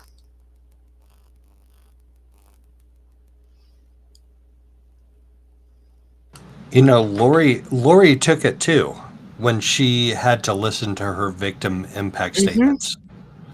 She took it, and she didn't listen to a goddamn one of them. Kresha said that the one that Larry delivered was the most appeared to be the most impactful on her, and I love Larry for that. Like Yeah, murderous, murderous, murderous. yeah. That was fucking awesome. But Oh, yeah. then she got to go up at the end of all of those and deliver her stupid little like prophetess statement, whatever was her, and it's just like none of those impacted her psychologically, but I hope they did. In the end, like when she's sitting in her little prison Yeah. cell all by Mhm. herself, I hope she hears those in her head Yep. over and over She and will. over again. And she will. I mean, we had to sit there and watch that in Stephen Stern's hearing when the family did their impact statements and how he had got to speak about Maddie, you know, and then Lori's sitting there just listening and knowing how she feels. So yeah, in the back of when Lori gets back there all by herself, Lori has got nothing to do but sit there and think about that stuff. So I Yeah. hope it's not gonna. I don't know if it'll ever impact her.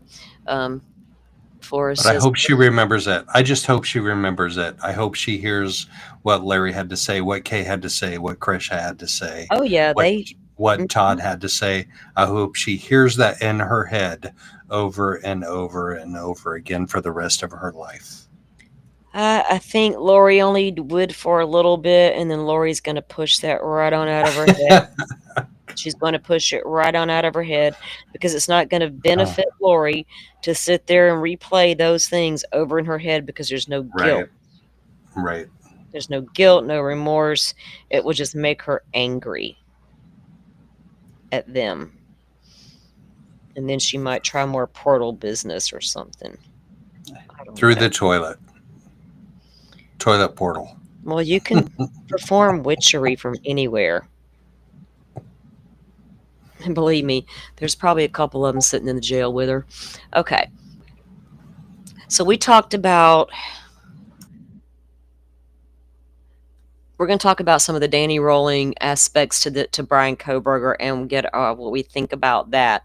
I had some ABC clips lined up to play, but they contain music in their backgrounds, and I'll get in trouble with YouTube. You know what? I just got a warning last night or a notification that one of my very, very first videos or lives on the channel, it was a Delphi show, and it was me and somebody else co-hosting, and I just got it's got demonetized. Oh yeah, it was demonetized because of oh, and when I checked why, the two clips within the live were from Ron Logan's ex-girlfriend talking about him being the one to say guys down the hill from that special she was in. But those were all like News Nation clips of that special because I knew better than to air the special itself.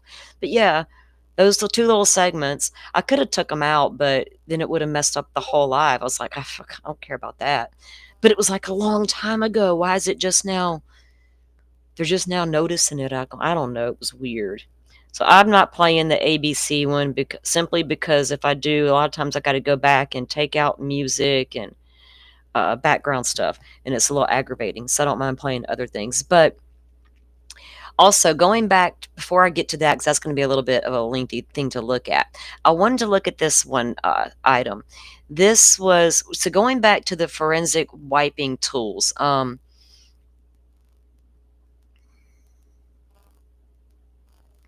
Oh, cool, Jeff. Thanks. Like in certain segments, yeah, there's things I'd like to play, and when I do, the only reason I'll get into trouble is because of stupid music in the background. It's whatever, right? All right, so this is some things I found about forensic data wiping, and there was also this piece from while I was looking at some old stuff that I had, as I'm putting together a playlist of some things and a video I'm working on, and I found this. I was like, oh man, this was so long ago. I think it was 2 years ago. I think. Let me get it up here and show you guys for a second, and then we'll move on. Today's show is just like more like a conversation with you guys, showing you some of the Danny Rawlings stuff we're going to look at, some different things. Joe hit me up this morning. I was like, hey, come up and chat with me today. He was gracious enough to do so. Butterfly. No, I'm not. I don't look. No. Lori can only draw you in if you allow her, guys. That goes for any of them energy vampires.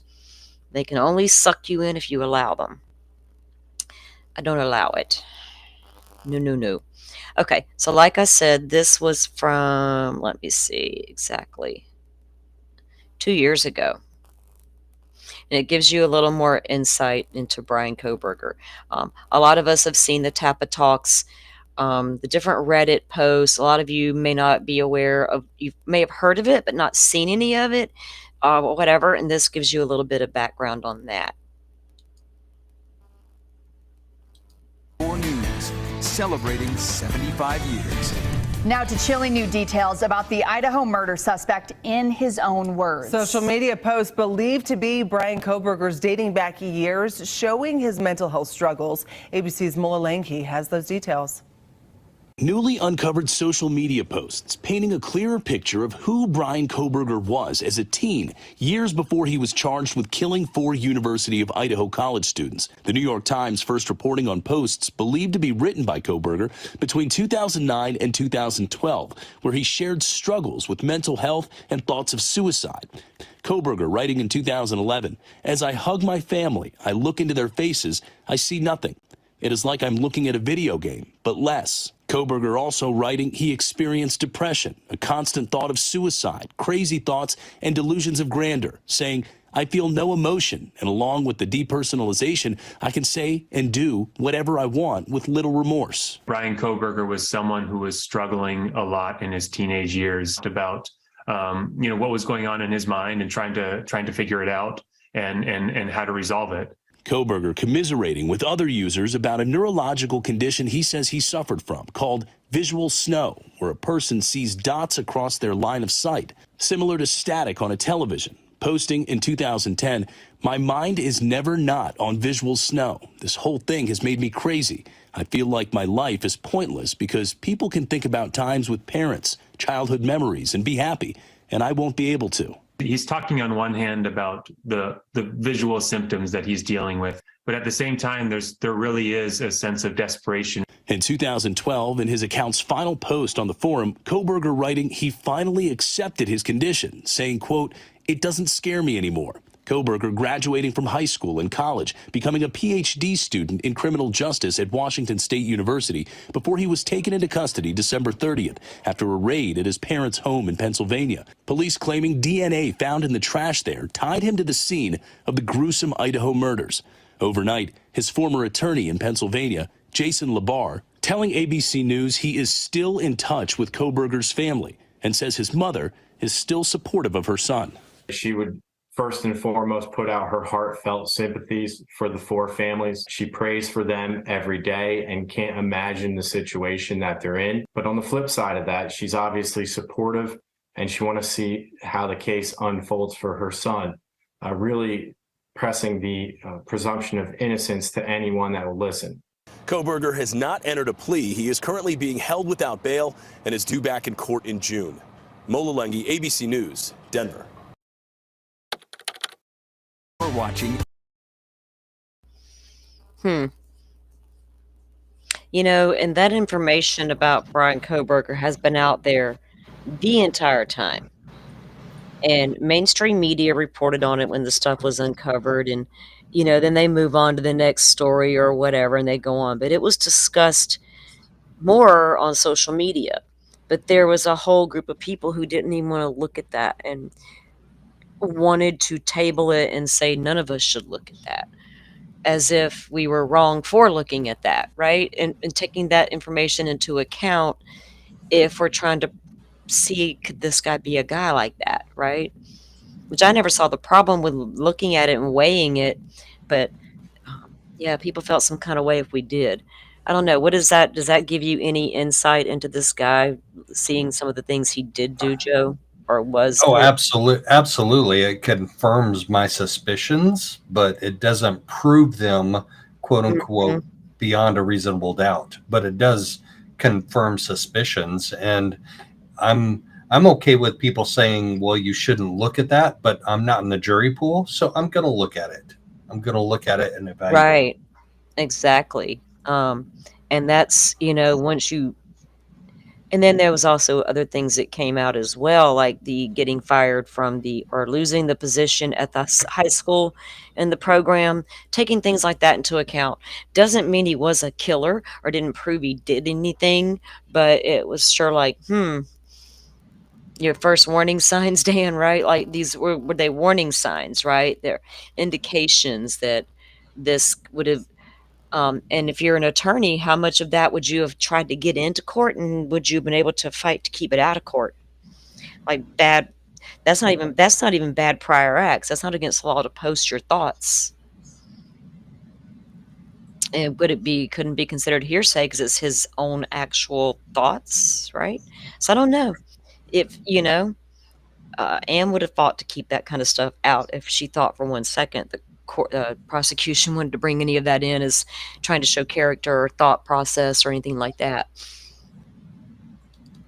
But did they need to? Probably not.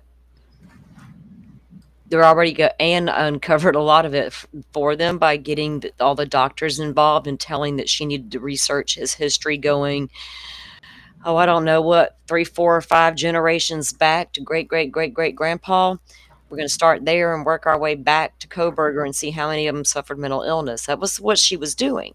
So she already talked to his mom and prior doctors, and she realized there was a lot going on in this guy's childhood that I didn't know about before. Was it before you began to make certain statements in court, ma'am? Was the family not honest with you up front until you began to uncover documents and medical records? And you go, well, wait a minute. 9 years old, he was seeing a therapist. Could you elaborate? I mean, shit. What the hell? When did it dawn on her? My client is really guilty. Was it him and his reactions to her? Was it her own uncovering medical things? She knew what the evidence was against her client all along. She can sit there and scream, I'm not getting discovery until the cows come home because it's not true you were, you know. Let's see. A work voucher. Uh-oh, somebody got to go to work. Somebody got to go to work. I feel bad for you if you do. Everything changed for me. 100%. Everything changed for me 180 degrees when he pled guilty and confessed in court that he did it. Because I was literally, honestly, on the fence. Like, I leaned towards he was guilty. He was the guy that did it. But I still was totally there for it if he wasn't. Like, if they could provide evidence. Well, they didn't even need to provide evidence. Like he didn't need to prove his innocence. He just needed to Anne needed to prove that beyond a reasonable doubt he wasn't the guy. So I was there. I was there for that.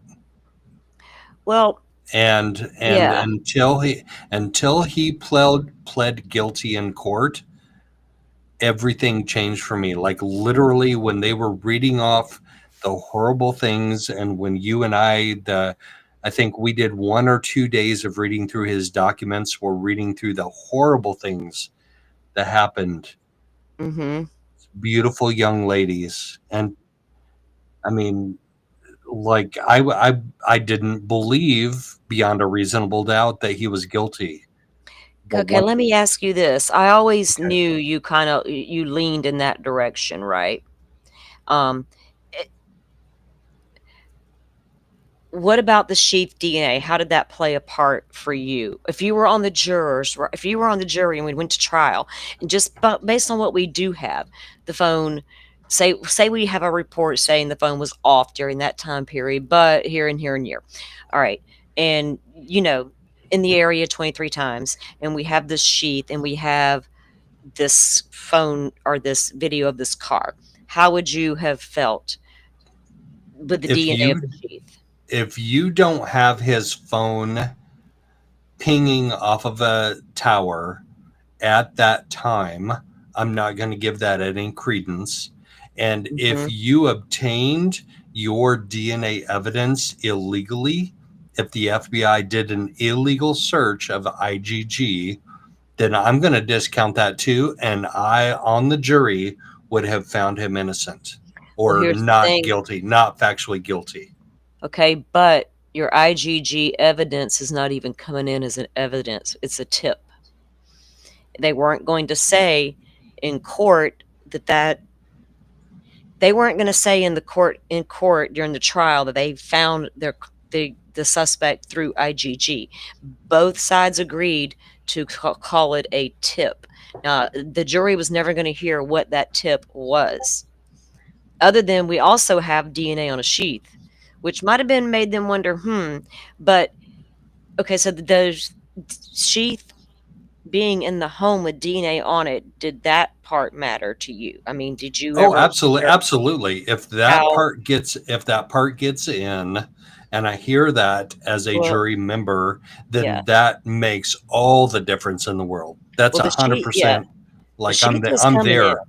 That's what I'm saying, though. The sheath was coming in regardless, because Anne never filed to keep the sheath out. And even if she did, she wouldn't have had a leg to stand on. The sheath was coming in, right? All right. Then I'm there. I'm there. There was never a doubt about this. Yeah. There was never a doubt about this in this case. I've read every court document that came out in this case. That sheath was coming into evidence, absolutely coming in, along with this car footage, along with these Celebrite reports of behavioral patterns and text messages. I don't know. So that alone is what I'm saying. Everything else would have been hearsay, probable cause standard, circumstantial, right. So how big was that damn sheath, right? That's everything to me. Honestly, if I'm a jury member, that's everything. If you let that in, or if you exclude it, then that sways my decision as an impartial juror. All right. So they can't pinpoint his phone at that house or near that house during their alleged time because the phone was allegedly turned off. Now, you said you would need that phone to ping near the home during the time of the murders. It's not going to. Would that change your opinion, considering the DNA on the sheet? It would not contradict the DNA. It could support it, or it could not support it, but it wouldn't contradict it. If the DNA is there, the DNA is there. And if they could tell you, well, we have reports indicating he turned his phone off, would you take that into account as, you know what I'm saying? Not if there's DNA. If there's not, okay, so if there's I would have DNA, took it. All you can do is take it as a circumstantial part. Right. But I agree with you. If the DNA wasn't in the home, then you just got me near the home, period. Yeah. That's all you got. But Yep. you take that along with your DNA in there on a piece of equipment used to carry a knife, yeah, then you got something, right? I think that would have been hard for jurors to deny, I think. And Kohberger knew that. His attorney knew that. That sheath was their biggest obstacle. That's how I know he beat himself up when he realized he left the sheath. And we'll learn that Danny Rawling made a similar mistake. And what the hell did the guy do? He went back. What did Kohberger do the next morning? He went back. Oh, no, he didn't. Yes, he did. Now, did he go in like Rawling did? But once Rawling went back in, disgusting things took place. All right. Let me pull up. Let me see what I got here.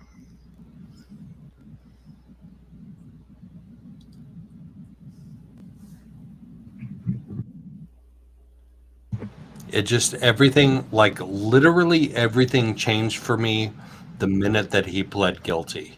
Like and this is how I know that I'm a genuine human being, because I was genuinely looking at him as maybe he's not the guy. Oh, wait a Until minute. Wait a minute. Wait a minute. I'm a genuine human being, and I I'm was not saying you're not. genuinely I'm looking at not the guy saying like you're not. could have been I'm just innocent, but I think and I lean towards he was guilty, but right. my internal feelings changed so dramatically when he pled guilty that I was disgusted at him and I was angry at him. And Ugh. those statements from the victim impact statements, like, really got to me on a deep, deep level, like just as deep Wow. as Lori Fallow Daybell's victim impact statements from Kresha and Kay and Todd and Brandon and Jennifer Brandon's wife. Like, those got to me. And before he confessed to that, before he sat in court and Bryan Kohberger said, yes, I did this, I was willing to give him the benefit of the doubt that any defendant deserves in our country. But Yeah. he didn't deny it. He admitted to all of it, and that made the victim impact statement so much more powerful for me. Like, I honestly almost had to pull off to the side of the road, and I'm glad I did have to, like, get a tank of gas somewhere in there when I was, like, in New Mexico somewhere, because it was like there were a couple of those that were really, really tough to listen to. It And was all tough to listen to, and it took too long for me to sit with those and process them, because I have such a connection to these 4 victims, because I have lived, breathed, and studied this case from the day it happened. And our final point, I think a lot of us got fed up with this guy when he turned over his stupid ass alibi. I think that was enough for most of us right then and there. We knew, pretty much knew right then what we were dealing with. Stargazing. Fuck your stargazing, Bryan Kohberger. Yeah, I mean, it just took others a lot longer to accept what was right in the analytical face the whole time. Innocent till proven guilty. Okay. But the sign was always there. Signs were always there. And if you ever discussed it at some point in this case, if you even discussed it, oh my God, you were yelled at in chats and shunned and doxed and done all this crazy bullshit. Just because you even spoke about the guy possibly being guilty. And that's why I get a little when people say innocent until and all that. Well, I treat this case the way I did all the cases I look at.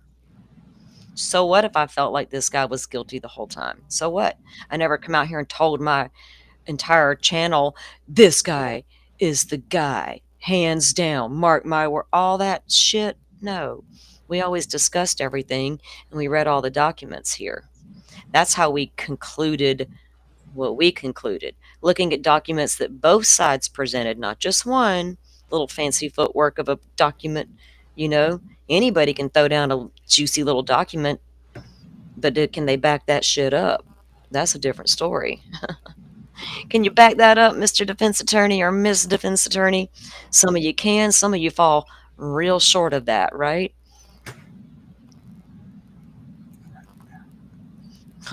I don't know, chronic liar. I don't know what you're talking about, Dan. I haven't been looking at chat. What are y'all saying to one another? Okay, let's look at this little piece real quick. Like, this is a little clip about some, and then we're going to look at Mr. Danny Rawling before we. This is going back to. So I'm moving on past all the bullshit. I want to know why Kohberger took the phone. I've always wanted to know. While everybody else was screaming, he couldn't have been the guy. Criminology, criminal justice, he wouldn't have took the phone. But yeah, because he's criminology and criminal justice, why did he take the phone? Can we ask that question? Because there had to be a plan. Doesn't that interest anybody? It was just, yeah, it interested the hell out of me. And now here we are with forensic data wiping tools and stuff. And I'm like, I am here for it and I want to know more. That's where I'm at. Okay, watch this, Pete, guys. Watch this. What is anti-forensics and how does it complicate investigations? Have you ever wondered how criminals manage to cover their digital tracks in a world where technology is supposed to help solve crimes? In the realm of crime films, digital forensics often plays a key role in solving mysteries. However, real-world investigations face a challenge known as anti-forensics. Anti-forensics refers to techniques used to obstruct or evade digital forensic analysis, complicating the efforts of investigators trying to gather evidence. At its core, anti-forensics is a collection of strategies and tools designed to hide or destroy digital evidence.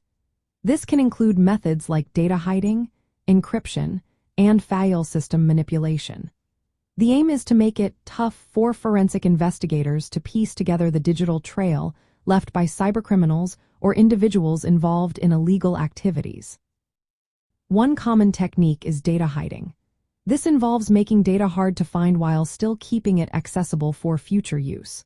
For instance, encryption is a method that transforms data into...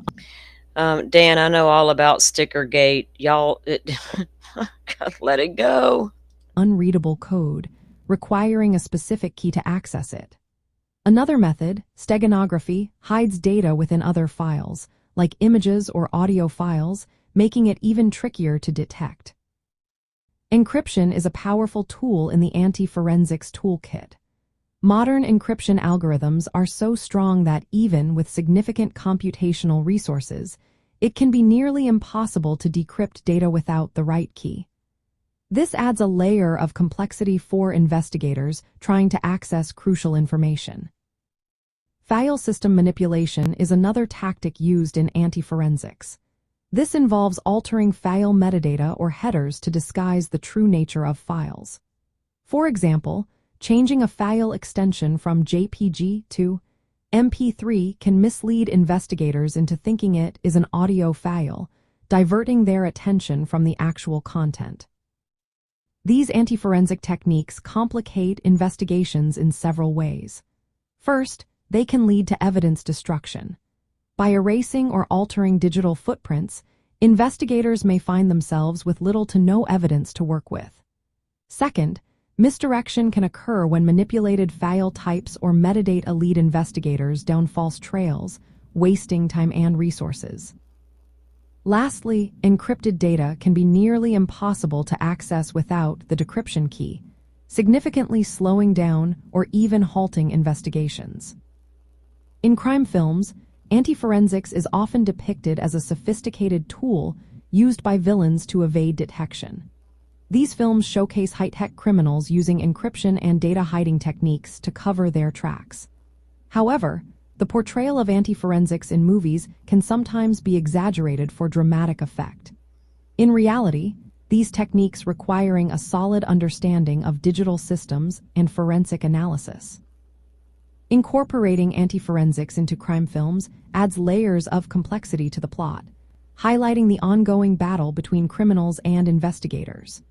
It also illustrates the challenges faced by forensic experts in the digital age, where technology can both assist and hinder investigations. Understanding anti-forensics is essential for grasping the modern landscape of crime and the ongoing evolution of digital forensics. Now, y'all know he wanted to go to work over there and teach those small towns how to handle their digital forensics and their evidence. Oh, chat. Y'all popping off about somebody. Okay. Yeah, Firefly, I see. Welcome in, girl. The Amazon purchase. Yeah. Because Firefly always sat on the fence I think more so than I did during the whole case, and we always discussed different elements of the case as it was unfolding, right, for forever. She was my go-to with the experiment when we ran through the house and timed it as according to what the state's timeline was.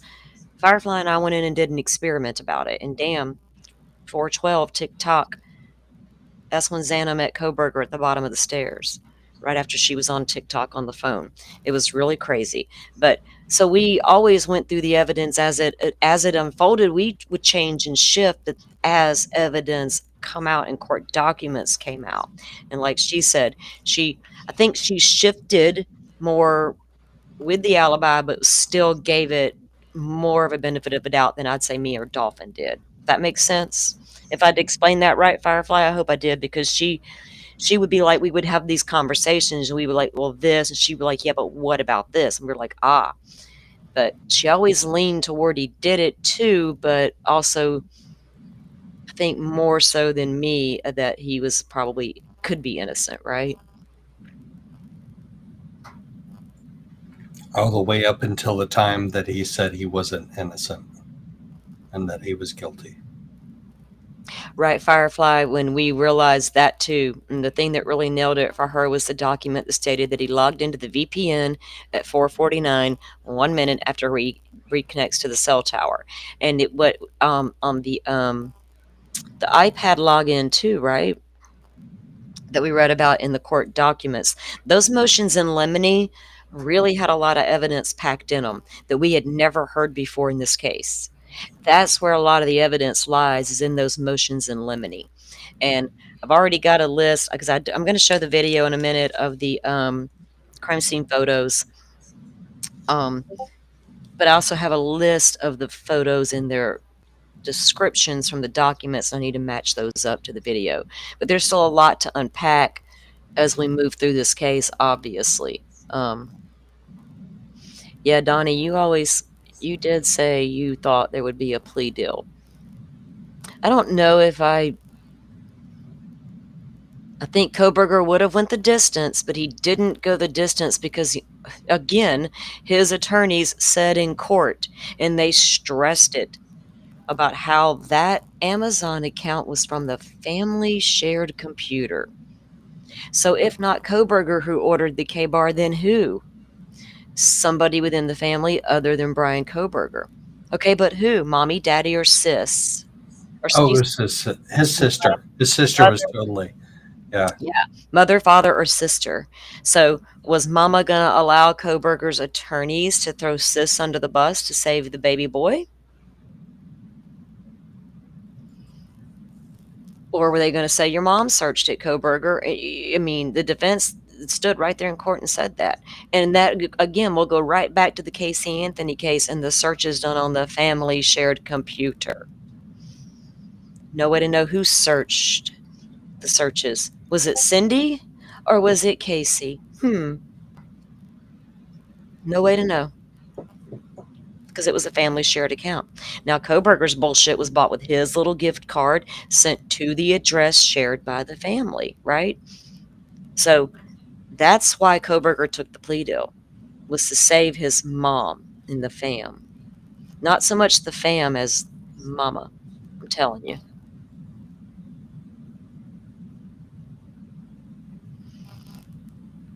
Yeah, I don't know. It's unbelievable. Well, look, with the PCA came out, it was sketch to a lot of people for a long time, and I kept like I read it, but then I kept hearing on these YouTube streams how it didn't make sense. Make it make sense. I'm like, what are they talking about? It made sense to me. So I go back and I read it again. I'm like, well, okay, I can see why they got confused, but let me go make it make sense. All you got to do is write down the timeline on a piece of paper. Phone pings here, car sightings here. They freaking matched up. They matched up. Now, I've stressed this here on my channel last week going over documents. I told y'all if I see the bullshit, I'm going to call it out. And I will say it again. They never mention IGG in the probable cause affidavit because they knew there were potential problems. So they went with WSU this car in the parking lot, and they did a query, and lo and behold, there it is. Oh, and we pulled his ID, and I'll be darned if he doesn't have bushy eyebrows. But yet they didn't tell you till a month later, or you didn't find out till a month later. So that was a big lie in the PCA, right? Wasn't a lie that WSU found it. The timing and them using it as if that's how they got to Kohberger versus IGG. That was the problem. Everything else in the PCA, I quite well understood. So I don't know how people can't not get there with it, but it was a mess. But it's because it was all over the place, right? Like literally, you got to sit down and pick it apart and write down the times they claim this phone ping. You can even go to the map and map it once you do it. It's, their little crappy maps embedded in their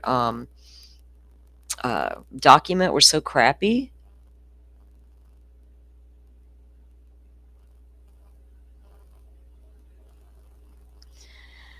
Dan, is that you?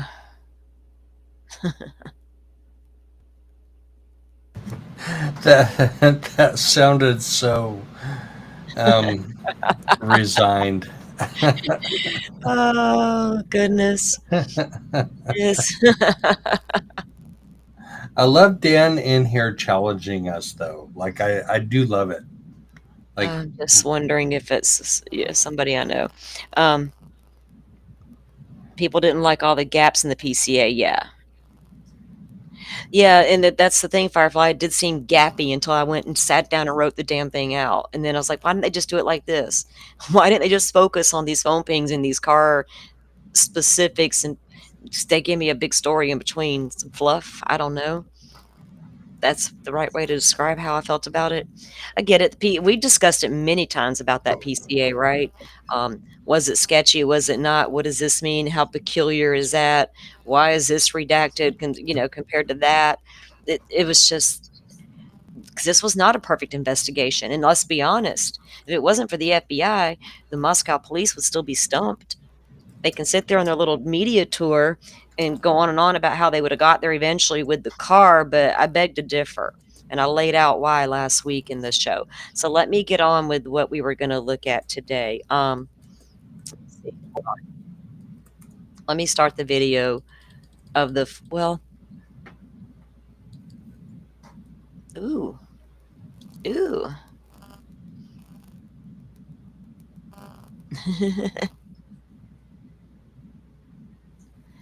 Oh, Lord, are we talking about him working for the Pullman Police Department? Somebody's talking about it. I'm just asking about it. Okay, the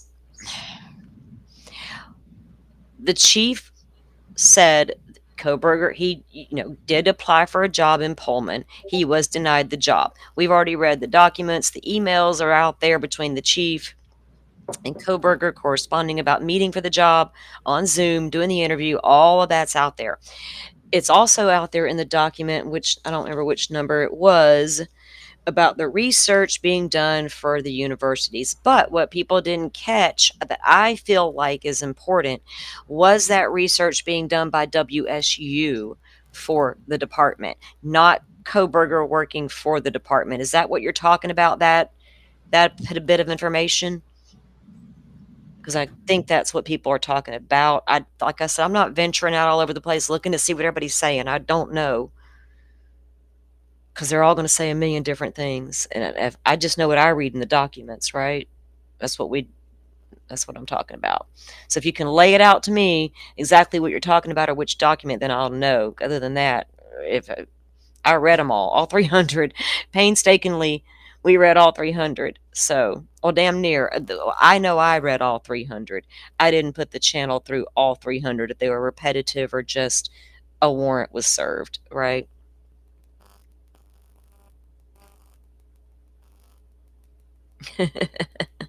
Dan. Oh, goodness. Okay. Let me.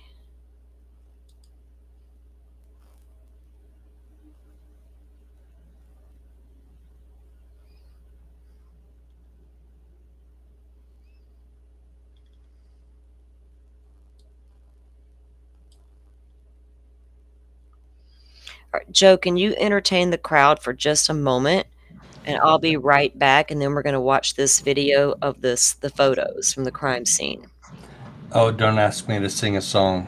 Hey, Don't guys, ask- y'all make him sing. Y'all, No. let's see. What? How can we entice him to sing? I don't have no merch to give something away. Like, what can I do for the people? I'm teasing, guys. I got to go let the dog out. She's trying to get out the back door. Let me go check on this. And school started today, so the kiddos back in school today. Yep, and I'm not gonna sing "Who Let the Dog Out." I'm not going there. Why not? I'll start snapping my fingers. Okay, I'll be right back, guys. We'll get to it. Come on back, Salty. We gotcha. Tell us some jokes. Oh my gosh. Oh, what is the best dad joke that I've ever told? Best dad joke that I've ever told is if you never eat worms, you will never wait with bated breath. There you go. That's it. Who's waiting with bated breath? Go eat some worms. Then you won't have bated breath. Oh, gosh. I'm on the spot.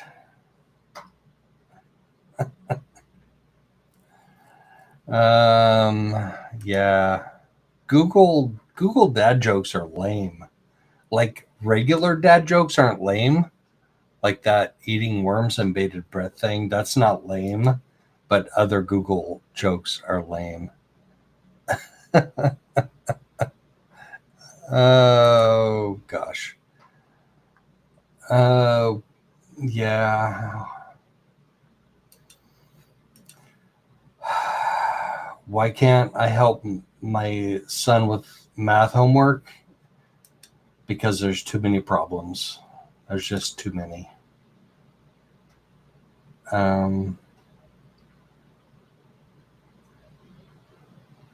gosh. Google is horrible. Google dad jokes are like stupid. Like more stupid than regular dad jokes. Why don't scientists trust atoms? Because they make up everything? Like, that's just stupid.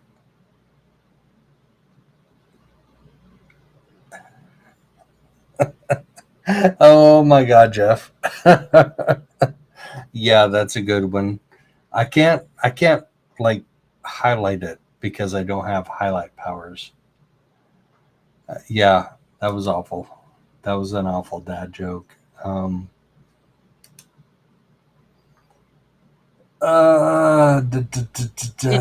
you say the Google jokes were more stupid than dad jokes? Yes, they Dad are. jokes? Oh my Yeah, God. I'm they scared are. to look. They're rough. Rough. Okay.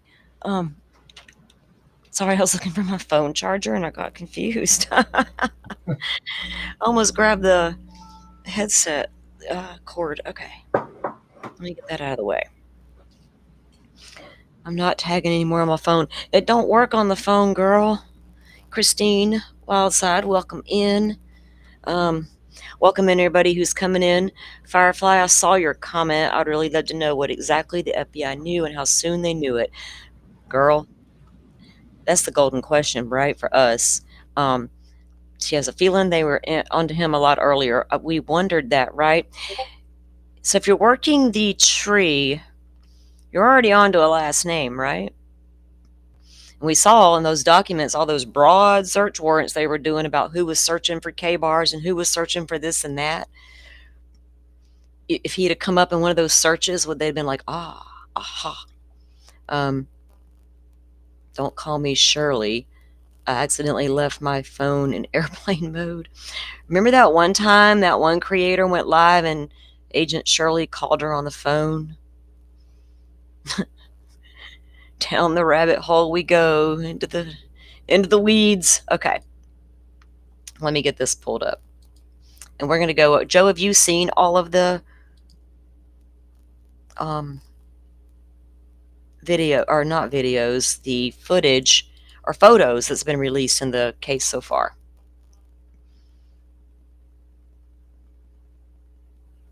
Oh, sounds like Shirley is really serious to me. No, I haven't seen them, actually. I have not. Okay. I threw together the ones that we do have released into a little video. And I'm going to be adding to this video, guys. It is not released on the channel. You're not going to find this yet. But I will be releasing it. I wanted to get it up here today because we could go over these. Now, because I can pause and we can look at the photos and talk about what we see. And Jeff says, I don't trust stairs. They're always up to something. Oh, damn it, man. Why did I have to read that all the way through? Oh, my goodness. Okay. 911 location of your emergency. Hi, something is happening. Something's happening in our house. We don't know what. What is the address of the emergency? 1122.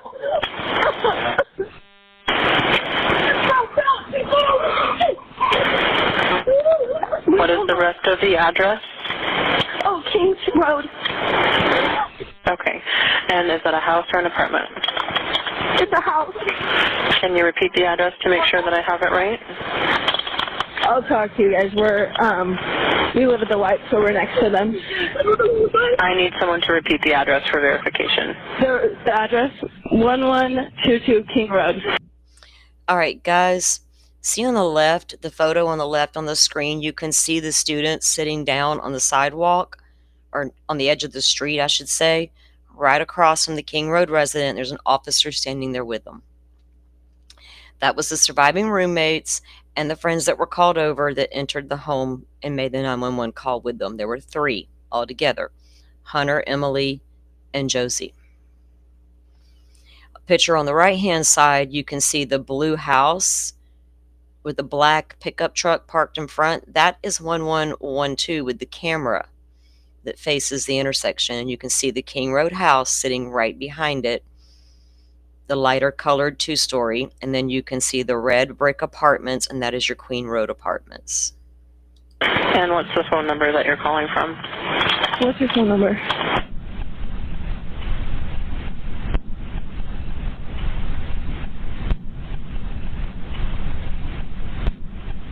And tell me exactly what's going on. One of the roommates has passed out, and she was drunk last night, and she not wake me up. Okay. Oh, and they saw some man in their house last night. Yeah.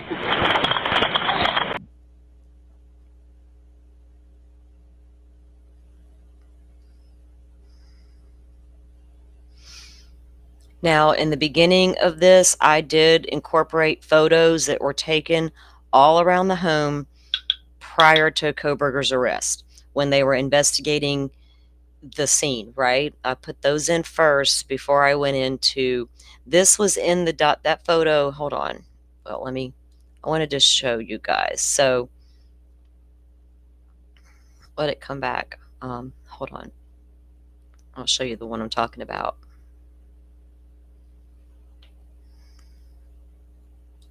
This one. This is a view from Walenta Road. And this is the road that runs right back behind the neighborhood.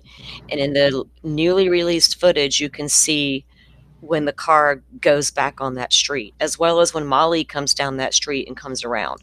This is an image taken. Now think about it. In November, when it's cold and the foliage is gone, you can see a lot more. The visibility is so good compared to the summer in this area. Literally on Google Maps, you can't see the home hardly throughout this area in the summer, but in the winter it's a whole different ball game.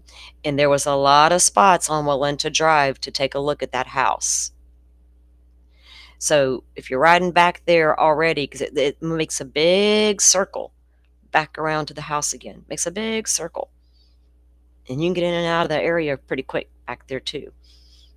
So every time he rode back there on Walenta, he had shots and views for the back of that home and the lights. Now, in this photo, the house is boarded up, obviously before it wasn't, right? And he could still see the lights if they're on or off in that house. That was a picture from inside the home. That's going to be the kitchen window on the far side.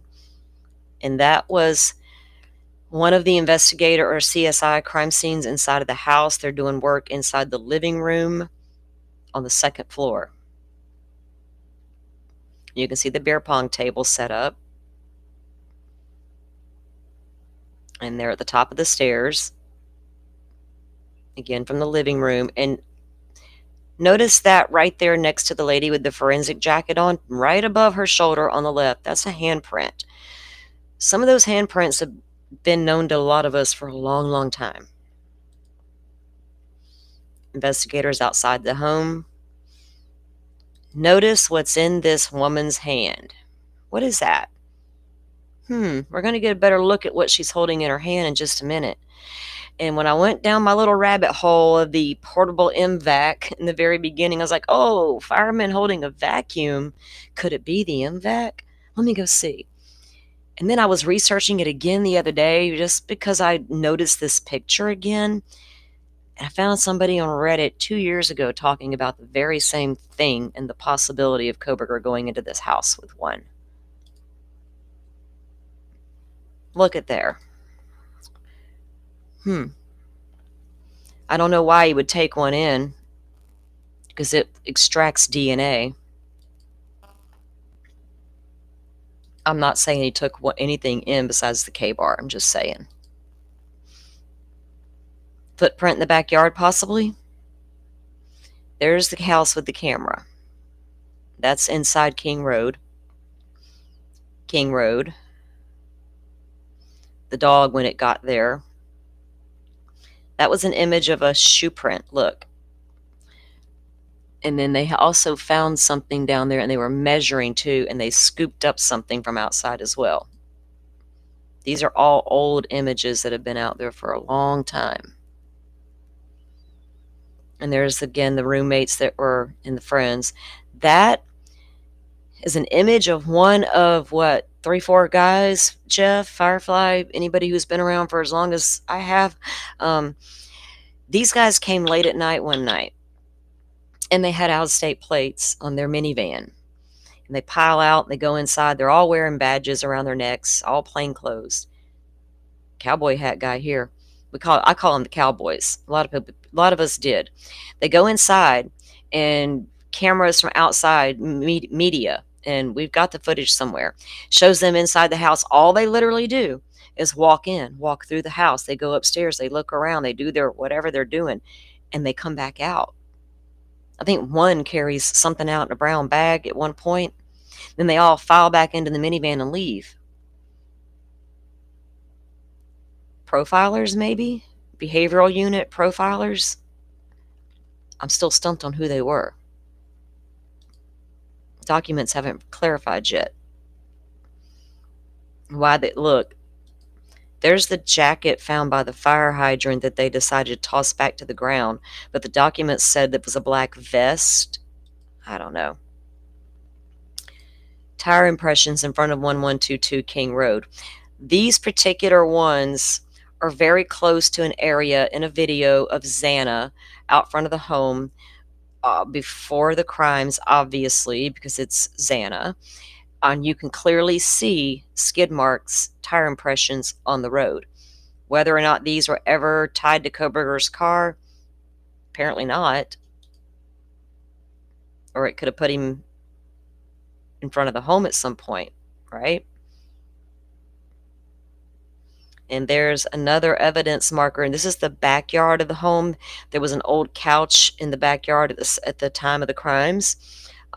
This would have been behind there, so if you come out the slider, you'd have went toward the left, back up toward that back parking lot behind the home. I got a video of it, J. Ray, and it's got long sleeves, so I don't know where they got vests from. Unless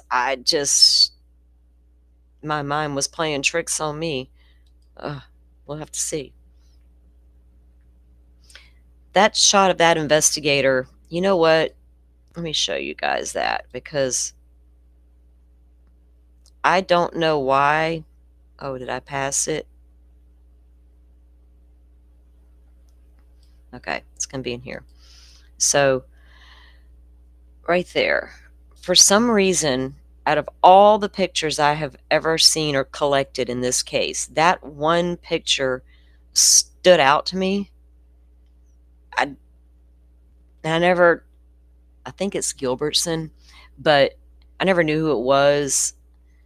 But I always wondered what was going through that cop's mind. I always sat like I was sitting there on that little hill looking down at that house, wondering, what in the world is this guy thinking right now? Is he thinking, how did this perpetrator do this? I don't know. That picture always intrigued me. I'd love to ask him.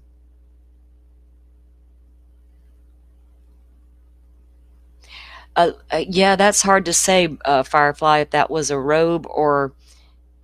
And there's also an image of the camera guy, too, in black. So if that was the jacket or not, I can't tell. I didn't see it in Maddie's floor either, did you? And Taylor, and previously that was Bill. Now here is when they began to remove the victim's belongings from the home. This was a big controversy at the time. They had come in and did all the crime scene, all the photos, processed everything, finally got everything released and all that. And so this was December 7th that this process started. And it was weird that they just backed that U-Haul up there, right? And started. And look, to be graphic, guys, these are the mattresses that came off some of the beds on the inside of the home, obviously. And this one, especially if you play with the brightness of the image, you can really see what's on that mattress. And it's weird. It was weird to a lot of us that that type of evidence was put on back of a pickup truck. I get it if that's all you had, but it was just odd. Odd. See, there's a mattress there. This is the brown, looks like the brown sheet. This, now that I see those black marks, is that wasn't that thing? I don't know what that is, but there was a white frame, and again, you can see stuff on the bed, the mattress. Yeah, and they just had it out, and this, so that white chair, and there it is again with the white suitcase on top. That's not the fluffy chair from Xana's room. And I can't tell if it was the one from Maddie's or Kaylee's. Kaylee's looks black almost, but Maddie's had that little white blanket draped over it. Could have been Bethany or Dylan. Golf clubs, suitcases, boxes. Maddie's room. There's a white table. What is that left on the leg? Now, we know from the images the table in Xana's room has stuff all over it. Maddie's should have as well. Or at least something, right? And we do see some of that, but yes, Firefly, I agree. That's what I'm thinking as well. The sheet from Xana's. Again, there's more of them just loading it into there's the bag of shoes. Everybody zoomed in. Look at that. There's another. Was that probably from Dylan's room? There's Bethany's stuff. Didn't Dylan have the weird art with the eyebrows and all? Okay. Remember the other day I was telling you guys there was a concrete path that came from Taylor Avenue up the side and then landed right in front of King Road? There it is. There's the steps to it. You could literally come out the front door, go down the stairs, down the concrete path to Taylor Ave, and look right over the band field and see Sigma Chi and the university, right? Document 104. Dylan's table, you think? Oh, yeah, because we've got a clear picture. People were confused. I did see somebody discussing if I did briefly check in on somebody out of curiosity killed the cat kind of level, and they did not know whose bedroom that was. I was like, oh, peace out. I'm done. I don't even know why I bothered. So this was the first floor stairs, right? From the front door would be at the landing of these stairs, and the top was the living room. And around the corner from these stairs on the first floor would have been Bethany's room, where she saw the flash and the bang, heard the bang and saw the flash. You couldn't have thrown it over because it doesn't go over. There's a whole ass wall. So nothing flew over the balcony and down the stairs. And no, I don't. You would have had to come down the stairs, went around the wall for Bethany to see a flash from under her door. If a flash occurred upstairs, it had to be supersonic bright for this girl to see it from under her door, giving the location of her door. Okay? Hope that made sense. Now this is what Maddie's bedroom. This is a wall in Maddie's room, because the only reason we know that is because of this wall hanging that I'm positive on, because in Xana's room it's not there. She has a whole different thing hanging on the wall.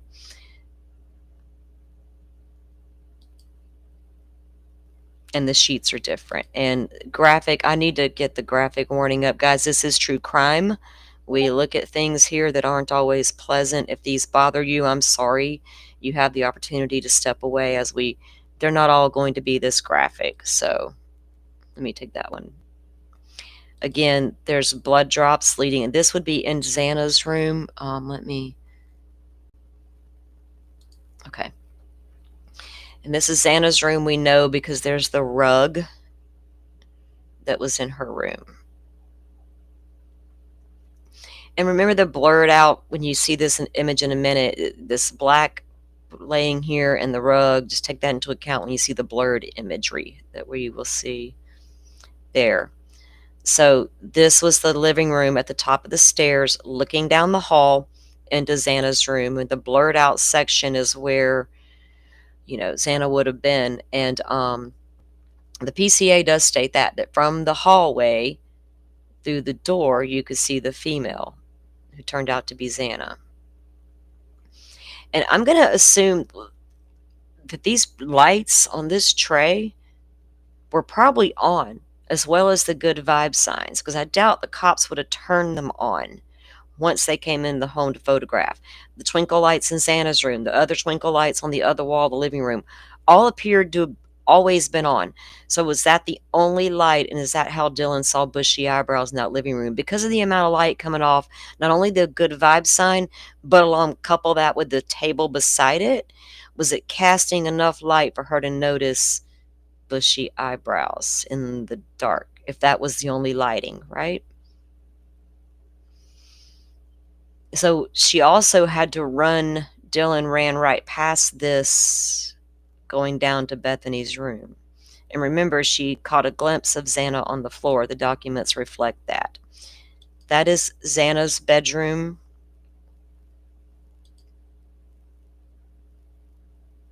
Xana's room again. Again, this is Xana's room, and there's the table. And there's a lot of blood spatter on that table, as well as the wall. I was looking along the baseboards, because we know on the outside of that wall, there's a lot of blood coming down the outside of that wall as well.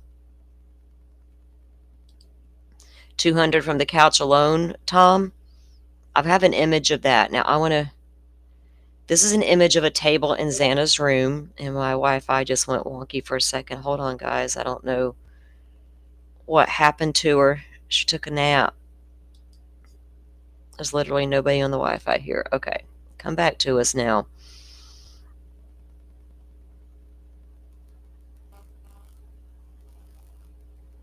Let me make sure my Wi-Fi is good, guys. Well, if y'all can still hear me, then obviously we're good.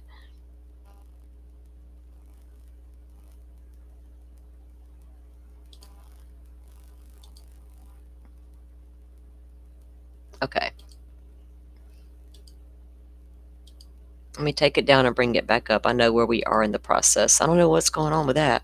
That hasn't happened in a while.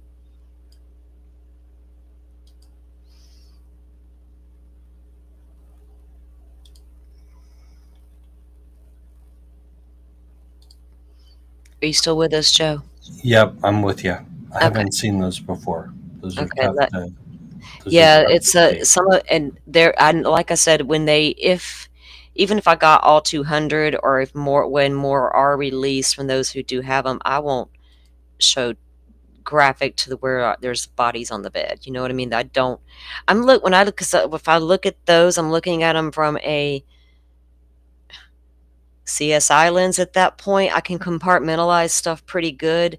So if I get real matter of fact here, guys, I apologize. I have a way of compartmentalizing these cases because I look at too many. I'm in true crime. So I look at a lot of crime scene photos. I read a lot of disgusting documents, and it is what it is a lot of times for me. So I don't mean to be so matter of fact about them, but I just also, as an empath, I have to learn to do that, especially if I'm going to do true crime. So yeah, it's tough, Joe, because you also have realized what they were enduring, right, during the process of this crime. It's horrific to think about. That's the bad part. I mean, the amount of pain and infliction he was willing to inflict upon them, right? That's what made me so disgusted when he Mhm. made his plea agreement. Like when he pled out to all this, I was like, Yeah. are you fucking kidding me? You're admitting to all of this. And he did. He admitted to all of it. Right. Okay, right there. I don't remember where or how. So a lot of the photos of this, and when I zoomed in on it, okay. So in the original, and I'll show you guys, you see the whole desk, and some people have it blurred. But this is the white chair in Xana's room where the documents that came out in court said that it appeared the perpetrator sat down in the chair in Xana's room. My question to you is, from what little bit of that chair we can see, and it's not near the bed, and it would have been toward the head of where Xana's body was at, the head of Xana's head, up near her head area. Over here on the right side of the room on the far corner. Okay. Does that appear to be splatter or someone sat down? It said soaked from what appeared to be someone sitting down. So I'm thinking, what, butt cheek impressions from their blood soaked clothing? How much are we talking? But there it is. And I don't know if that's an indication that they actually sat down, right? Would you expect to see more, or it depends on how much blood the perpetrator had on him, I guess? Especially from behind. Why would he have a lot from behind if he was facing his victims, right? Does that make sense?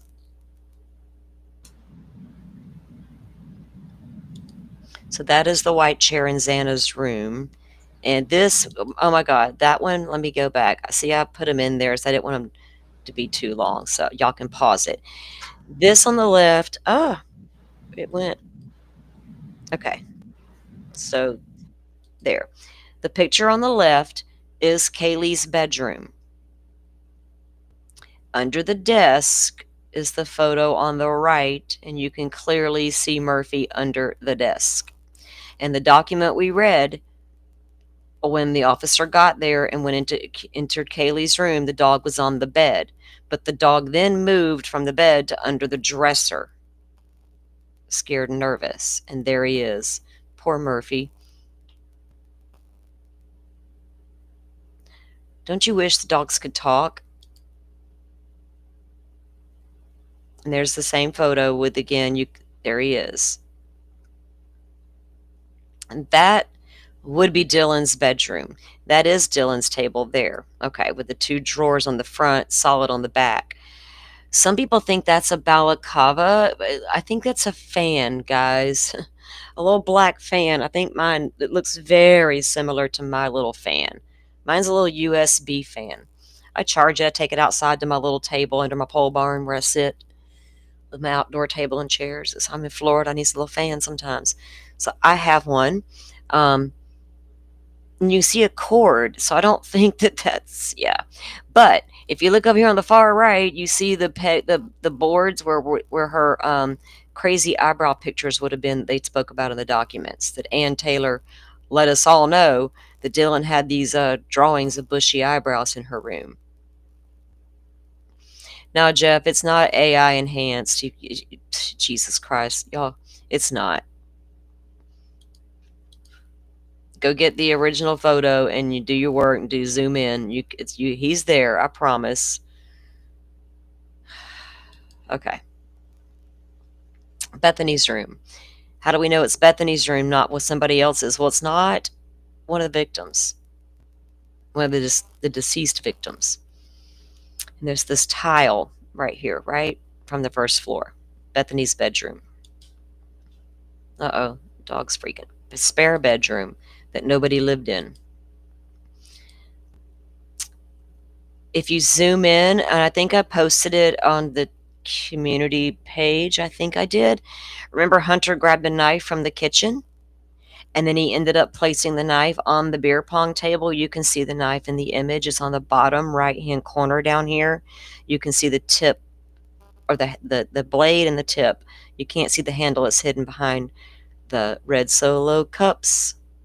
But anyway, beer pong table. So Dylan skirted between the wall here, right out of her room, between the table, over toward the stairs. Okay, got it. A Honeywell turbo. I think it is, Jeff, like mine. Mine even comes with this cool little pad. You can insert essential oils on it. Put that on there and insert it. And yeah, well, it'll make a scent in your room and your space. And mine's got a cool little light on it. I bought it. It hangs in my tent if I want it to. There's the lights that we, speaking of behind the couch. So that was the living room. The photo right before that, guys, you can see, again, the living room, and above the couch, you'll notice, is where the lights were. See, above the couch. There was a light just in there. Okay, I see what you're saying, Firefly. This here, was that a robe, or was it the jacket that Maddie had on? Good eye. I didn't even notice or pay attention to that, honestly, earlier.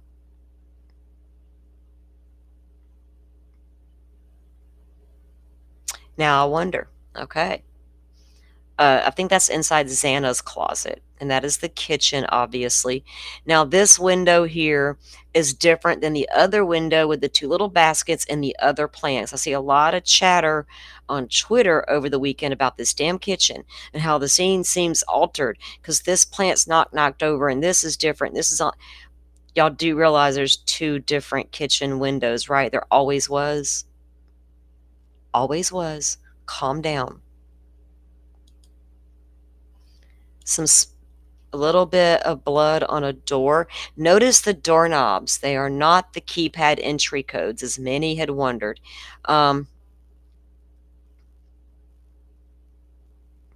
Yes, Donnie, that I did not point that out in the video, but you're right. On the table in Xana's room, you can see the rolled up dollar bill that the document spoke of, as well as the blue powder that they blurred out. I believe media is the one who blurred out those images because I was able to get that one of the chair without that image blurred. So it appears to me media is the ones blurring out these images, right? Pick and choosing what we all get to see and don't see, and what we are socially acceptable, allowed to see, bite my ass. I'll decide what I should see and not see. And I've seen some shit on Twitter I can never unsee, including a mass shooting seconds after it happened and the bodies laying everywhere. Didn't mean to see it, didn't want to see it, but I saw it. It was horrible. So I've seen a lot of shit. This is Dylan's door to the left, and you can see that crack. Isn't that interesting that it's... Did they crack it open like that and take a picture? Trying to get a visual on what this girl said she did that night, how she cracked the door open and saw the person. And those stairs are right there, right by her room.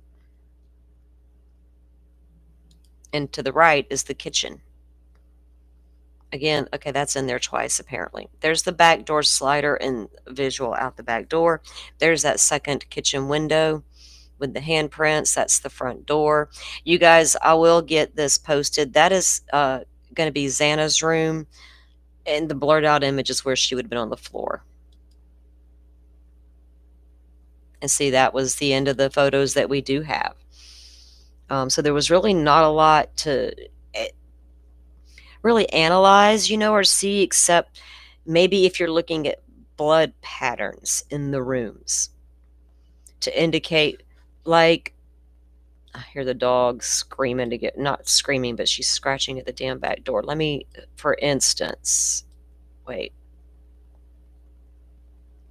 The blood droplets when you entered Santa's room. What does that tell us? Let me show you. Right there. What does that say? Is that spatter or drops from the K-bar, right? As he's walking, backing away? I don't know. That's the kind of stuff I'm looking at. But that was the images that we do have released so far. And apparently the outlets that got them got like 200 photos, Joe. So I don't know. That's just a handful they released to the public. Who's releasing these, and like how often? Like, that's it. Okay. I wonder that about Delphi too. Like, who's releasing the stuff from Delphi? And yeah. Okay, so the media that has released these photos, like mainstream, they say got them in FOIA request. FOIA request we honored, So okay, I'll do one. I'll bite. May I get that same 200 photos? Now that they've done paid for them, it should be simple for us to get, right? Now we want those photos. I've got a running list of all the photos and what they are. That's why I'm going to go through, and you can pretty much pinpoint which photos have been released. Some are going to be sealed, I would say, like photos of the sheath. Where's the picture of the sheath on the bed yet? Where's a picture of the sheath, period, right? Not to say I don't believe it's there, because I absolutely do. But is that part of the sealed documents? Have they not released photos, hopefully, of the bodies on the beds yet, unredacted? But what else do they have? If they release 200 photos to the media, were they repetitive in nature, or are they're the ones picking and choosing what is appropriate for us to see? Because mainstream media has to be picky about what they show, right, to the public on TV. But we don't have to do so much of that here. And we look at it for different reasons than they may. Hell, there were some out there already getting the facts about some of these photos wrong.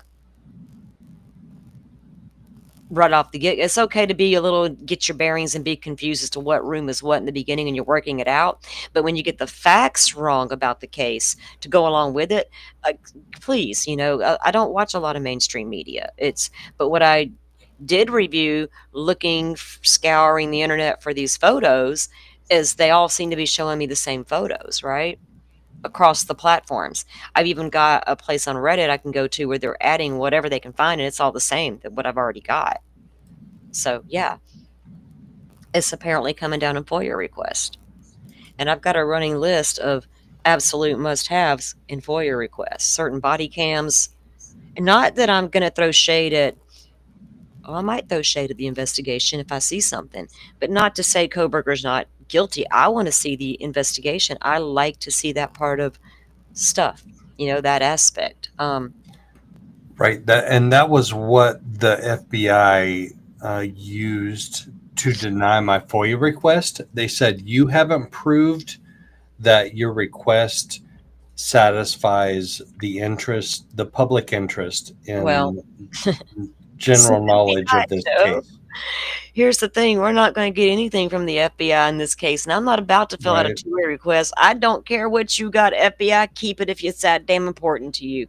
Have at it. I'm going to get your cast viz reports. I'm going to get your cell data. McDonough already told us what to do if we got to get it and what to do when we got it. So I'm on it.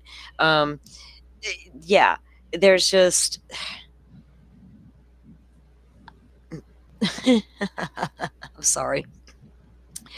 A comment made me laugh.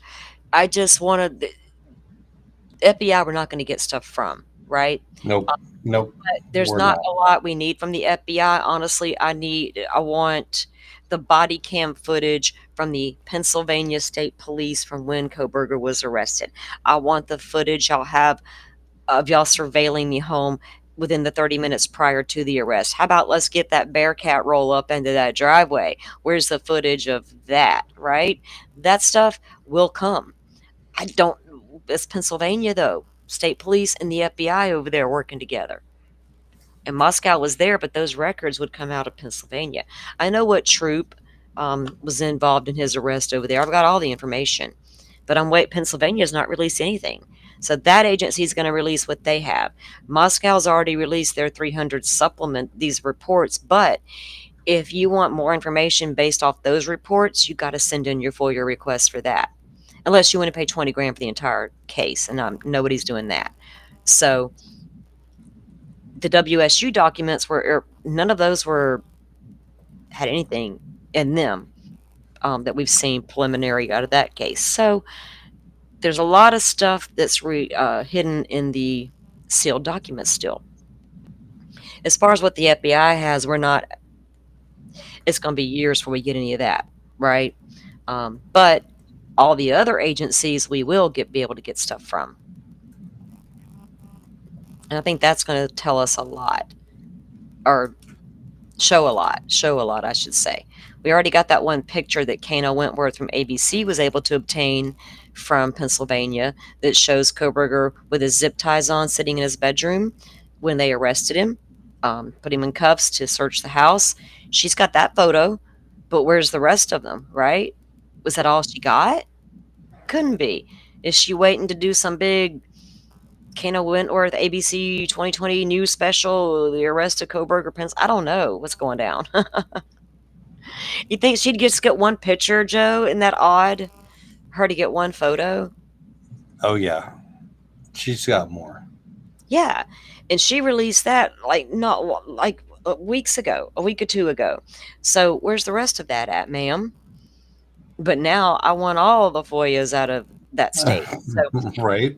I know that a lot of people look when when Washington dropped their website like a week and a half ago or whatever it was. When you go on there and start searching the documents, 600 and something documents alone on FOIA request made in the Idaho 4 case against Bryan Kohberger, wanting and requesting any and all documents out of Washington. That was before. That was from a long time ago, right? So there's a lot of FOIA requests out there. How long will it take to get them all honored? We'll have to wait and see. I'm still waiting for the fight at Sigma Chi. Yeah, look, I'm still waiting on the document to show up that proved to me that WSU Mom Kim called in a tip and got her own little personal Idaho State police officer assigned to her that was giving her inside information on the crime scene the whole time. She said it out loud on a YouTube stream, not me. I'm just calling her out on it now, and I don't regret it. But Kim, if you're listening, I can be an adult and we can have a chat, ma'am. Let's do it. Let's have a three-way. Ooh. Okay. Oh no. Not with that heifer, Joe. No, not with any of it. I don't do that stuff. Mm-mm. I don't do that stuff. Okay. I think that photo of Kana just came from a personal cell phone or work cell phone or something there. Like a leak, Jay? Could have been like someone sent it to her. Hey, but he's looking right at the camera. Like, hey, use my personal cell phone. Let me get a selfie, dude. Let me Kohberger, look at me and smile. Now I think it was, well, it could have been a cop that leaked it, like the cop, some cop in Moscow was leaking stuff, right? Some cop in Moscow. Okay.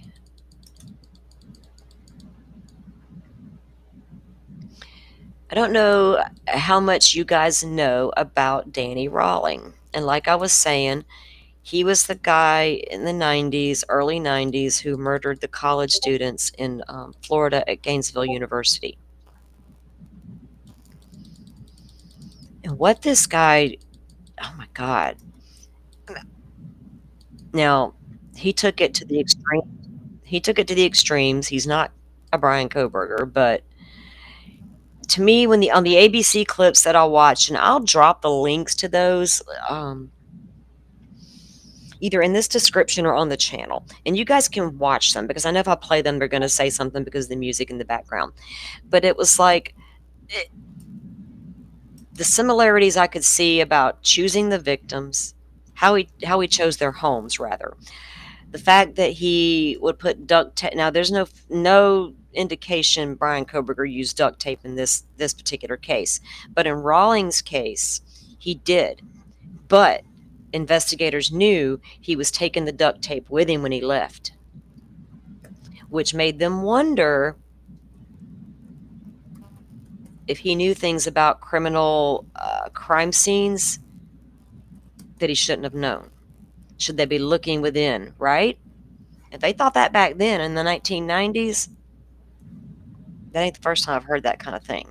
So what I am going to do is show you guys opening statements from Court TV, because I know I won't get in trouble. From 1994, we won't get in trouble with the Court TVs. But what I'm going to do is speed old dude up, because he's a little on the slow side, and it can be a little long. But I'm going to join you guys in chat. It's like 12:30 Central. I'm going to let this play for a few minutes, because studying serial killers and trying to get in their mind, it is just crazy when you wrap your head around there's absolutely insane things they will do to people, and what triggers them and what causes it, right? And how do they, some of them are meticulous about trying to get away with it, versus wild cards that just flip their shit and do something and don't think about the consequences. Some of them do think about the consequences beforehand, and what measures will they go to cover it up, right? May I please go over, sir? On July 18th. Now remember, 1994 audio, so take that into account. Is not me. And let me know if it's too fast, guys. I'll slow him down if he's going too fast. If you can't follow, because sometimes if it's too fast in my first time listening, I cannot follow. 1990. Danny Harold Rowling walked into an Army-Navy store. It was in Tallahassee, Florida. It was near the bus station. He made a purchase. He paid about $34 plus tax. He bought an item. The item he purchased was a Marine Corps K-bar knife. Check it out. What did he purchase? For $34, a Marine K-bar knife. And there's one right there. 1994. Just like this one. In a very real sense, that was the first step in a plan that became an episode that will forever be remembered as the Gainesville student murders. The first step in a plan. Purchased K-bar in March. Ooh, Lord, I'm getting chills, guys. J. Ray, BK listening to this press conference from inside the wound. He probably was, because his mom was big on the anti-death penalty. And she had a connection to Bundy. Like oh my God, she wrote about Bundy. Oh, Lord, Mama nursed it from the cradle. Holy shit. Carrie, turn off my stream when the baby's crawling around in the background. I'm teasing. Don't turn me off. The baby loves us. It resulted in the deaths, as a result of the rampage of Danny Harold Rowling, of 5 people, young students in this community. Sonia Larson, Christine Powell, Krista Hoyt, Manuel Taboada, and Tracy Paulus. For years, most of you, like everyone else in the community who's ever watched anything about this case, expected that a day would come in which someone would stand accused of that crime before a court. The victims' families, the community, the judge, the attorneys, and a jury, though surely you didn't expect to be on that jury, would make a decision about who did it and how it was done.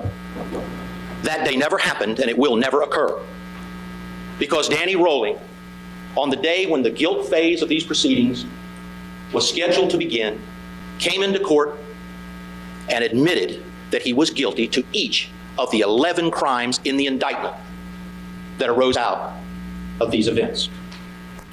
It never happened because he chose on that day to admit to these crimes rather than face the mountains of evidence that the state had compiled on the issue of guilt. So from that day forward, the question of guilt has been, as we told you in jury selection, as the court has reminded you, and we will remind you forever, closed. Danny Rolling stands there, sits there, as the person who killed in murder in the first degree Sonia, Christine, Krista, Manuel, and Tracy.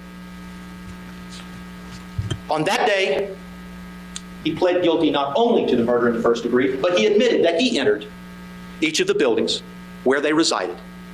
First in the apartment of Sonia and Christine, then in the apartment of Krista, then in the apartment of Manuel and Tracy, while he was armed.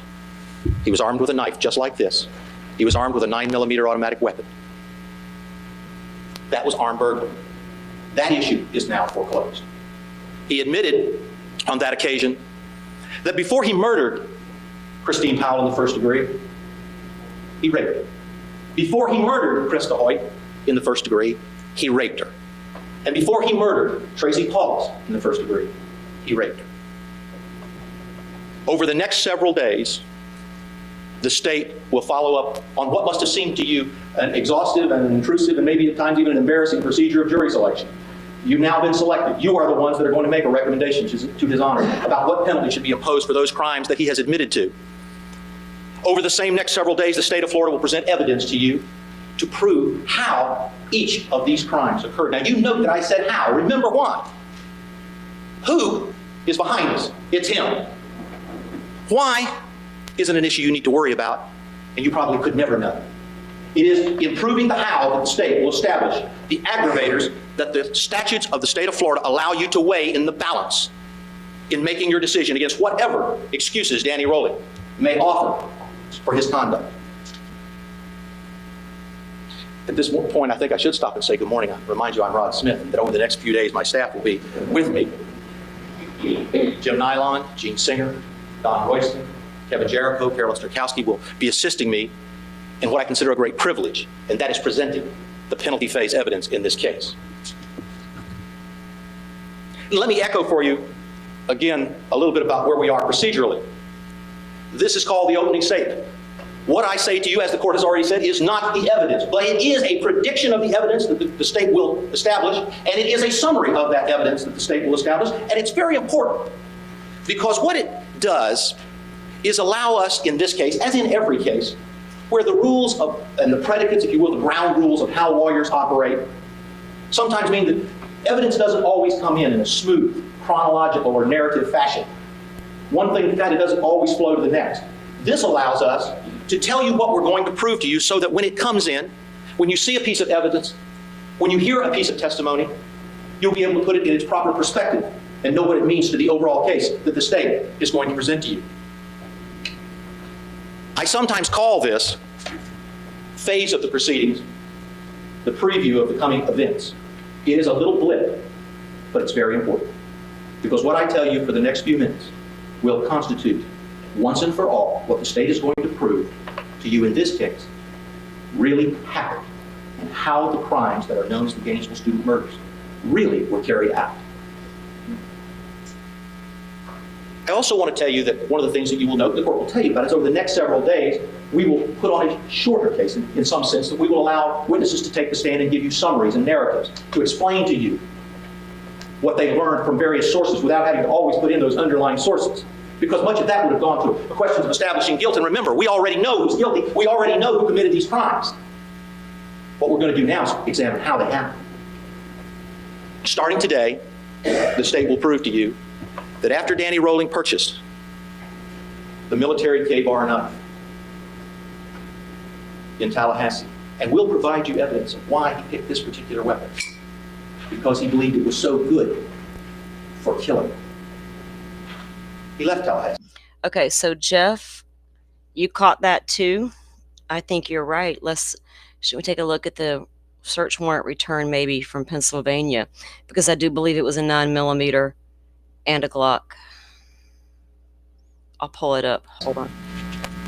He left Tallahassee on the 22nd of July, and he went to Sarasota, Florida. The state will prove to you that when he went to Sarasota, Florida, he stayed down there until approximately August the 22nd. We're going to have a witness come in from FDLE, explain to you carefully how we've been able to track his steps down there. We're going to show you that he made some purchases while he was in Sarasota, and among the items he purchased in Sarasota was a 9mm pistol, an automatic weapon. The state will show you then that he got the gun in Sarasota after he got the knife in Tallahassee, and then he came to Gainesville. The state's going to prove that on August the 18th, he arrived in Gainesville, Florida. He checked into the University Inn. He stayed there at the University Inn as a tenant until August the 23rd. The state will prove to you that he checked out of the University Inn on that occasion, and that he moved into the woods in southwest Gainesville to set up a campsite. To facilitate this, he went to the Walmart store in the southwest area of Gainesville, and he bought a couple of items. He purchased a tent. He purchased a mattress. But he also stole some items in that same trip. The items he stole didn't have anything to do with camping. It was a screwdriver, it was duct tape, and it was 2 pair of tight-fitting athletic gloves. He now had his weapons. He now had his tools. He moved into the woods. We're going to show you that on the evening of the 23rd, you're going to hear some language from a tape where Danny Rolling is sitting and he's playing a tape. Now, you'll find that tape was a continuation of a tape. Okay. No offense, Floridians. What'd you say about us? Okay. Okay. Well, also, can I say shout out to Florida, because we caught Bundy right here in my hometown, actually. I can take you to the street where it happened. And then we put them both to death. Okay. Sorry, I got excited. Okay. Back to the search warrant return. Jeff, I'm not seeing the 9mm. I don't know where the hell you and I got that from. What we do have is a Glock 22 Gen S 40 cal with a serial number. A Smith & Wesson pocket knife was found. 3 Glock 40 caliber magazines that were empty. Black face mask, black gloves, black hat, black mask. And I'm just reading off some of the stuff. Dark colored clothing. And then the third one here, a record of sale of the Glock 22 Gen S 40 cal. And I'm looking for anything else to do with the weapon. Okay.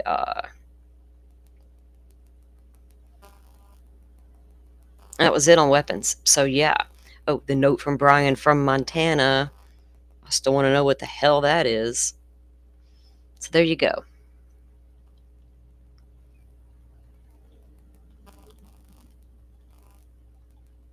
Hey, Texas Ranger, good to see you. Yeah, Jeff, I don't know. I thought it was both. I had it all wrong. It's been a minute since I looked at the search warrants, too. That he had started when he had been in Sarasota, Florida, on a tape recorder that he had down in Sarasota, Florida. Okay, so that tape recorder we're talking about, guys, this is weird because what he did was he had a homeless camp set up in the woods with a tent, and they have the record where he went and bought the tent and all the things. So in the middle of his killings, he also robs a bank. And back in the 90s, they were using the dye, right, to explode in the bags of the money. So that occurred. When they found this homeless camp that he had back there. They didn't know it was him, but they found this bag with this money with the red dye all in it. They also recovered a tape recorder and a tape. The tape just got put into evidence with the tape recorder and never listened to until a little bit later. And then when they did, it was like, what? You'll find that he's sitting in the woods, and he has some conversations. He bids a farewell to his mom and his dad. You'll hear that. And you'll hear that he talks to his brother about the proper way to kill a deer, specifying how you hit certain vital organs, you get a quick kill. You'll hear that. And then he signs off with what surely will be forever remembered as one of the most ominous phrases ever uttered in Gainesville when he says, and you will hear, I got to sign off now. There's something I got to go do. He clicks off the tape and he leaves. You will find from the evidence the state will prove that he later admits that what he had to go do was to commence the slaughter he had planned of students in this community. You will find that the tools that he took from the Walmart, he will later admit he specifically got them for the reason they were ultimately employed, and that was the break-in of the apartments in which the murders took place, in which he killed in cold blood these 5 young people. The state will show you that these acts were planned, calculated, and cold. We will show that when he left the woods in southwest Gainesville, he began to roam around the area. We're going to provide evidence to you that he came up to either a duplex or an apartment, and he saw a woman, her back was turned to him. He watched her. The predator found his prey. He prepared to go. And then for some inexplicable reason, someone walked up. Danny Rolling ran off. He went to another apartment complex. While he was at the other apartment complex, he spied on 2 more girls. So was this guy just running around town looking for the appropriate places, that he could sneak up in the back, or did he already scout out his places? So I'm not going to play that whole thing, but I will link it. But I found it curious that he had the same weapon, right? The same type, same style. And if he had truly deep dove rolling along with, say, Bundy and BTK, because his damn professor was the authority on BTK, so obviously he looked at BTK. He was studying these types of killers. Part of it was figuring out who I am, part of it figuring out what parts of me are just like these guys and what worked for them and what didn't. And on some of those ABC links, it talks about the forensic side of things and how trying to take evidence with you from the crime scene to throw the officers off the trail. I mean, that was thought about in '94 by this guy, right? Kohberger's reading about all of that and studying about all of that. If he hadn't forgot that sheath, would he have been the next hyperbolic type killer? Do you know what I'm saying? Does that make sense? Like, he's like a new breed. His reasonings for doing it are going to be different than a little elevated to me, heightened. It's one step further than what the rest of these guys were doing, simply because of the day and time we live in and his own self-awareness. Does that make sense? Do you think he had a lot of self-awareness? It's hard to make sense of it just because it's so bizarre. Like, from the day that he admitted to it in court, it's just been bizarre to me to try and figure out. Like, what was he doing? What did he do? What was he doing beforehand? What was he doing in the moment? What did he do after the fact? Did he have a bodysuit on? Did he have one of the hazmat suits on? Did he take that off? Did he dispose of that somewhere? What did he do with the knife? Yep. Like, I have so many questions. Yeah, exactly. The same ones the family has, the same ones we have.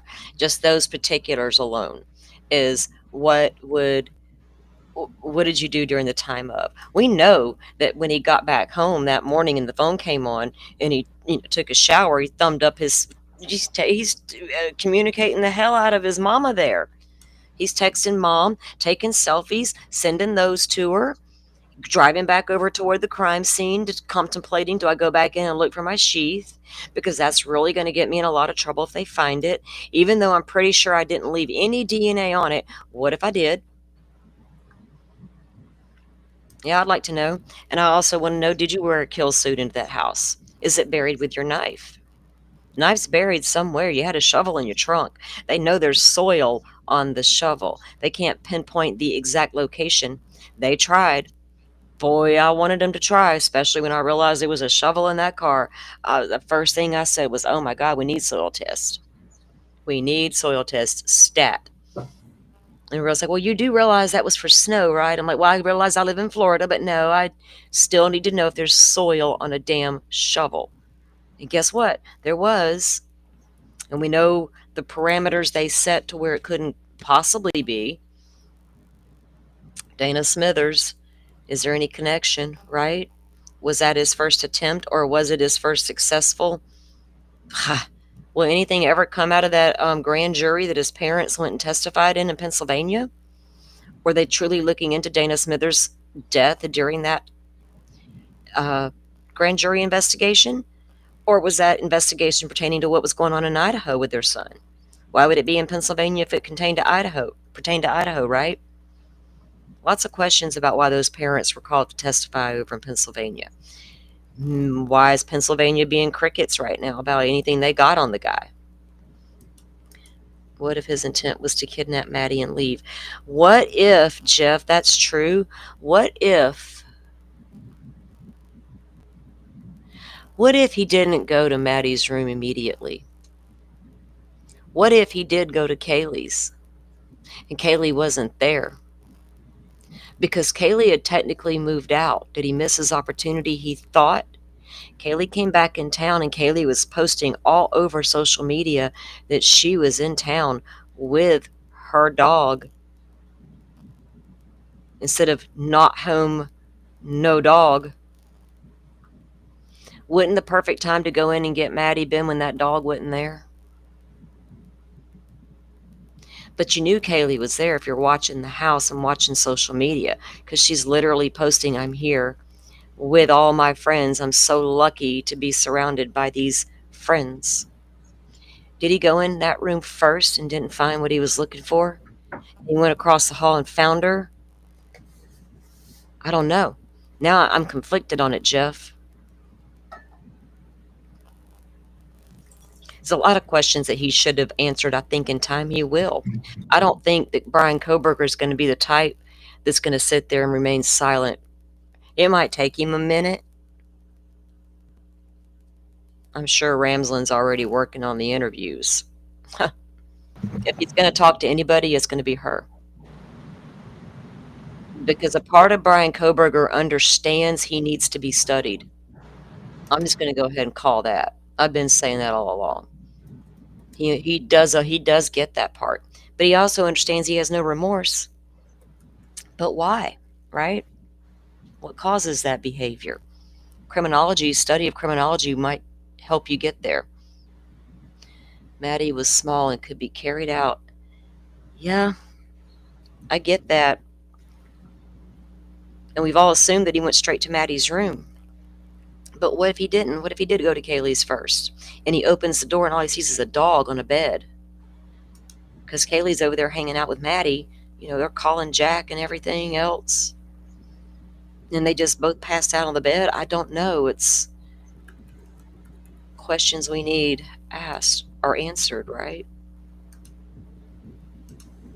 Yeah, Jay, he's been silent this whole time, so why not be silent more, right? You could be correct. It's hard. It's a hard call with Kohberger, right? Because we don't know enough. The baseline is barely there. We got, jibber jabber on the internet by this guy. Unsavory post by this guy. Let me put it that way. We got that stuff, right? But as far as, if you take into account though the stops we see with law enforcement and his chatty ways, well, discounting Indiana stops, but the rest of them, right? Would he want that last word? Would he want that conversation at some point? I think it will come at some point. I just don't know when. I don't know. You think he'll talk, Joe, eventually?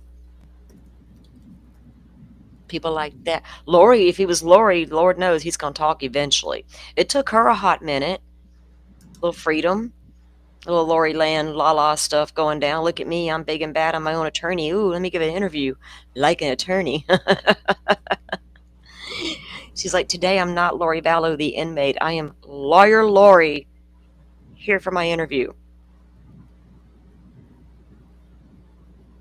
Ramsland ain't no spring chicken, so he better hurry up. Texas Ranger, holy shit. Truth.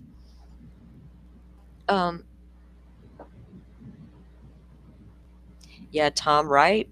He wants people to look at it, examine it, and wonder about it. Hell, he's wondering about it. He's like, yes, this is my jams. Y'all examine me. I don't know. I may have this guy all pegged wrong. There may not be a thought process in that body of his outside of I have the urge to do bad things and how can I do them and just get away with it, right? It could be as narcissistic as that.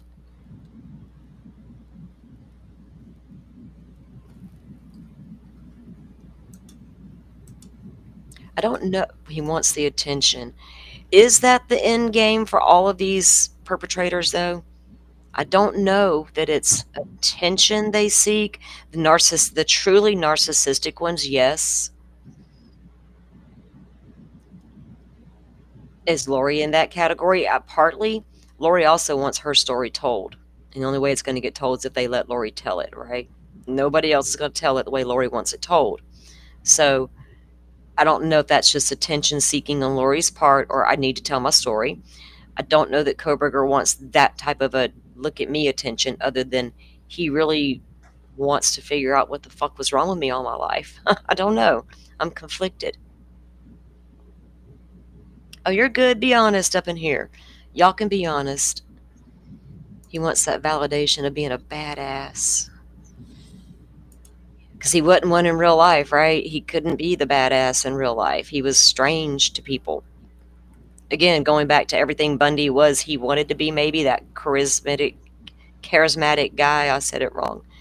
The guy that could get the girl into the car without having to strangle her or, put his hand over her mouth. Birthing hips. Right? What kind of compliment is that supposed to be, Tom? Like what most women be like, you say I got big hips. Okay, they're going to get bigger when I get pregnant, you weirdo. But are you just, some people have foot fetishes. Some may have birthing hip fetishes. I don't know. Joe, were you one of those guys that was super turned on when your wife was pregnant? Those guys that are like super into it. Why are you going to go there? Why are Joe's you like going to go turning there? red right now. I can see it. If his camera was on, he would be beat red right now going, damn it, Salty. Why are you going to go there? That'd be a yes. That'd be a yes, guys. I'm just going to call it for him. I'll just answer for Joe, yes. No. Oh, you were, some guys, oh my goodness, it just started raining here. I thought it was looking like rain out there, but I didn't bother to check the weather. Although this morning I was watching one of my favorite weather guys looking at that little storm that thought it could out in the Atlantic, going way nowhere near me, but I'm just a weather junkie in the summer, so. But yeah, it's raining. Forrest says he's red and I didn't even ask him. Guys, throw a 1 in the chat if the pregnant lady turns you on. Some of you like it. Y'all know it. Okay. It's so funny. Yeah, I don't know. I think he'll be analyzed for a long time to come, by different various things. I think that, let me look. I think that I saw yesterday when I was at the creek, I went down to the water and sat for a while yesterday. I thought I saw a notification. Let me see if I saw this right. I had some stuff saved to my watch later that I didn't watch yet. Let me see something. Would it be here? Let's see. It should be on my watch later if it is.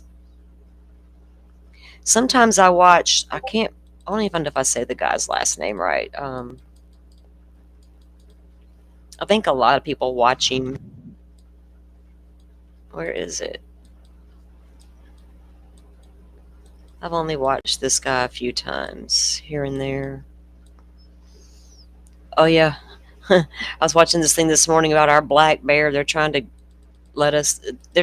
a hunt, but they're trying to exclude my county, and we're like the biggest population of the black bear. Why y'all excluding us from the hunt? Shit, a guy got bit recently by a bear. Where did it go? Let's see. Maybe oh, here it is. Oh, okay, so the interview room, that guy, he did an interview with Dr. Ricardo, and they were discussing Bundy and Kohberger, I believe. So if you guys go over there to his channel, you can probably check that conversation out. I haven't reviewed it yet. I've seen Ricardo talk about Kohberger a couple of times over the course of the 2 years or so. I haven't always agreed with what he says, but I haven't disagreed either. Do you know what I mean? Have you ever watched him, Joe? And we've watched him here on the channel when we did our Rex Hurman coverage. But yeah, do you ever watch him? Not very often, but I have seen a couple of times, yes. Okay, yeah. He says some, a lot of it I feel like is textbook standard type stuff when they're talking about some of these serial killers, but I feel like Kohberger is going to take them all next level. I don't know. And I'm interested to see this digital footprint as it plays out when more becomes available in unsealed documents. And we'll keep an eye on that stuff, guys, as it comes down through the pike. If we can find any more of these photos before any of the FOIA requests get answered that I've tried to put in, we'll see. I've made my first attempts at FOIAs, so we'll see how that pans out. Literally gags if he sees or smells a pregnant lady ever since he was a toddler. Oh, gosh. That's funny. I always felt good pregnant. I never felt, once, I had 4, so after 2 of them, I had like a little morning sickness, but once that passes, I felt good during my pregnancies. I didn't have bad ones, thank goodness. Well, there was that one where the kid came early. That one, yeah. I felt good, but I had issues the whole time. I didn't understand, why do I feel so good if I'm having all these issues? But whatever. That's a whole other show. What are you in trouble for, Dan? Puppies are cuter than babies. Oh, well, some. Let's not sugarcoat it. I mean, there's ugly puppies and, not so cute babies sometimes. I don't know. Chris McDonough, that's his last name, is the guy. Yeah, I don't mind him. I've watched a couple of times. It's probably where I've seen the Picardo interviews, right, is when he's had him on. Because I will watch certain things if there's certain interviews I want to see. And sometimes I'll watch just to see if I agree with the doctors. Because I don't watch that many, right? I don't watch many of the experts' opinions.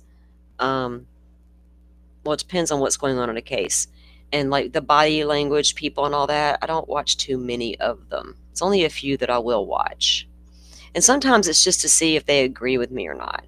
Sometimes they're just like, really?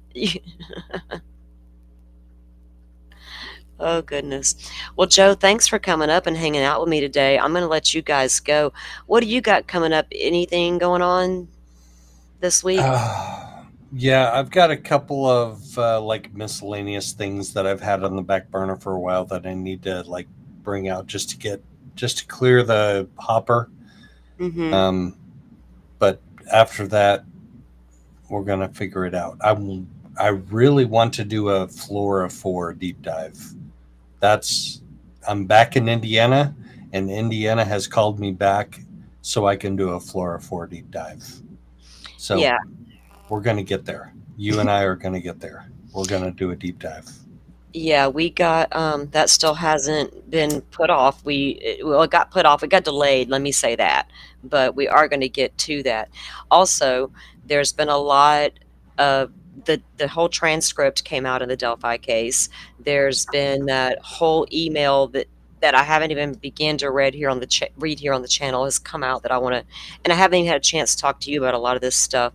So I'm probably going to take tomorrow off. so that I can get together the content that I want to start with, because I told you guys I wanted to bring the Delphi stuff, because I realize there's a lot of look, there's drama in all these cases. I don't do the drama. Whatever drama's out there with Delphi, I don't know nothing about a lot of it. I ignore it. I'm not a part of it. I don't feel so. I just don't. I don't bother with it. But there's the documents I do, and I always will. So you guys look forward to that. I will be getting together where I want my starting point stuff. Because Joe, we kind of cracked open that Delphi stuff, and we read like a hearing, but we did not get close to the transcripts. And I know that Nope. I think criminality, if I'm not mistaken, they were doing some sort of AI read. Yep. But I haven't had the chance to even listen to any of it because I've been so busy reading these 300 documents in the Kohberger case, and I just had another big deposition sent to me yesterday from a local case that I really want to read. So I've had a full plate as well. But we're going to get into the Delphi stuff. That's fine, Dan, if you won't follow Delphi. I'm following court documents, right? I don't. That's what I follow. So there's a lot to get to with the case that we'll unpack. And Joe and I have always covered Delphi here together, my channel, his channel, and we've done a lot of our Delphi coverage together. We feed off is not the right word, but we both know a lot about the case, so we can decipher through a lot of it together. That's how my channel got started.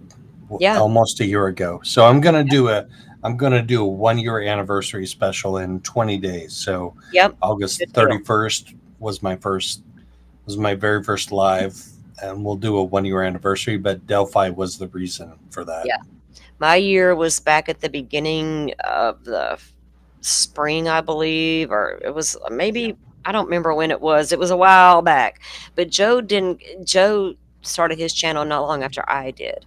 And so, yeah, he that's how he started the streams, and so it's fine. If y'all don't want to salty congrats for not banning me, Dan. Look, as long as things don't get out of hand in chat, I'm good. Y'all are good. Just you're respectful. You're not cussing people out and going at them. So you got to hang out and chill. So, but yeah, if Delphi is not y'all's thing, we get it. But here on the channel, we do cover the Delphi documents, right? Joe and I, this is one of those cases. We both are innocent until proven guilty. We get that he was found guilty at trial. We both completely understand there were confessions made, but I encourage you to go back and watch both of our channels prior Delphi content, right, Joe? Yep. Got to check it out. And there will be more. Where'd you go, Salty? Did you disappear? You left me here by myself. Salty, where'd you go? Oh my gosh. Salty left me here by myself defending Delphi, and RA may not be guilty. And I will swear to this day that I am not convinced that he is factually guilty. I'm not also convinced that he's factually innocent, because he was there that day and he was claiming to view the fish on the bridge when it was a flooded creek, and you couldn't see fish from the bridge in a flooded creek. Anyway, oh my gosh, I'm here by myself. Oh, that's so funny.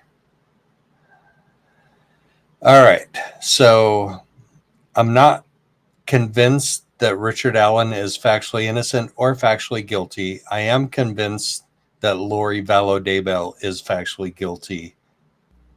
And I am convinced that Salty Sleuth is back here with me now. Am I back? You are factually here. The power went out. Like, no shit. I'm sitting here and it's just raining. It's not even like thundering and lightning and all that business out there. But all of a sudden the power went out for a minute and then it came back. I was like, oh shit. Okay, well then. All right, guys. Well, sorry about that. It's all good, girl. You got it. Okay. Hey, Joshua. Welcome in, Joshua Jackson. I'll be in touch real soon, sir. Okay, guys. So looking forward to what we got in the works coming up to unpacking some of that stuff with the Delphi case.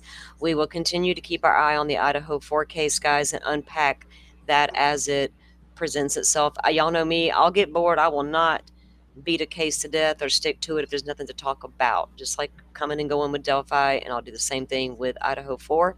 We will move on to other things here. I don't like getting stuck on one case at a time. I get bored. I got my hand in 15 cases, sometimes way too many, but it is what it is. Oh, look at here. Who gifted memberships? I can't see it. Oh, thank you, Dan. Thank you Nice. for that membership. I do appreciate that. Brandy received the membership. Welcome in. All right, guys. Thank you all for joining. Hit the thumbs up if you don't mind. Joe, I appreciate you coming up and hanging out. It's been a minute since we've had a chance to do that. Yes, I appreciate you, my friend. Thanks for having me up. Oh, you're welcome. You're welcome. Yeah, guys, like I said, I'll probably take tomorrow off. We'll see. If anything happens that we need to come talk about, we will. Otherwise, I'll be getting together some content and probably trying to get up with Joe a little bit about making sure we're on the same page on some things and we got the same documents and things of that nature. And we'll get to work on the upcoming Delphi series stuff. Okay? All right. Well, guys, I don't know if I can play an outro song because it looks like all my stuff left me when the power went out. Oh, maybe it let me. All right, guys, y'all have a good afternoon, and if I see you out on the YouTube streets later, I'll say hi. Y'all be careful out there. Y'all know they can be dangerous. Use caution, right, Joe? Oh yeah, I know. Uh-oh. Y'all be cautious. I've learned too. I've been out there too. I've had to throw caution to the wind many a times, but y'all be careful on them YouTube streets. They can be dangerous. Hit and runs and all kind of shit be happening. All right. I'll see y'all later. Bye, everyone. Thank you all for watching this here video. Please like and subscribe and follow. Much love from Little Yas to each of you.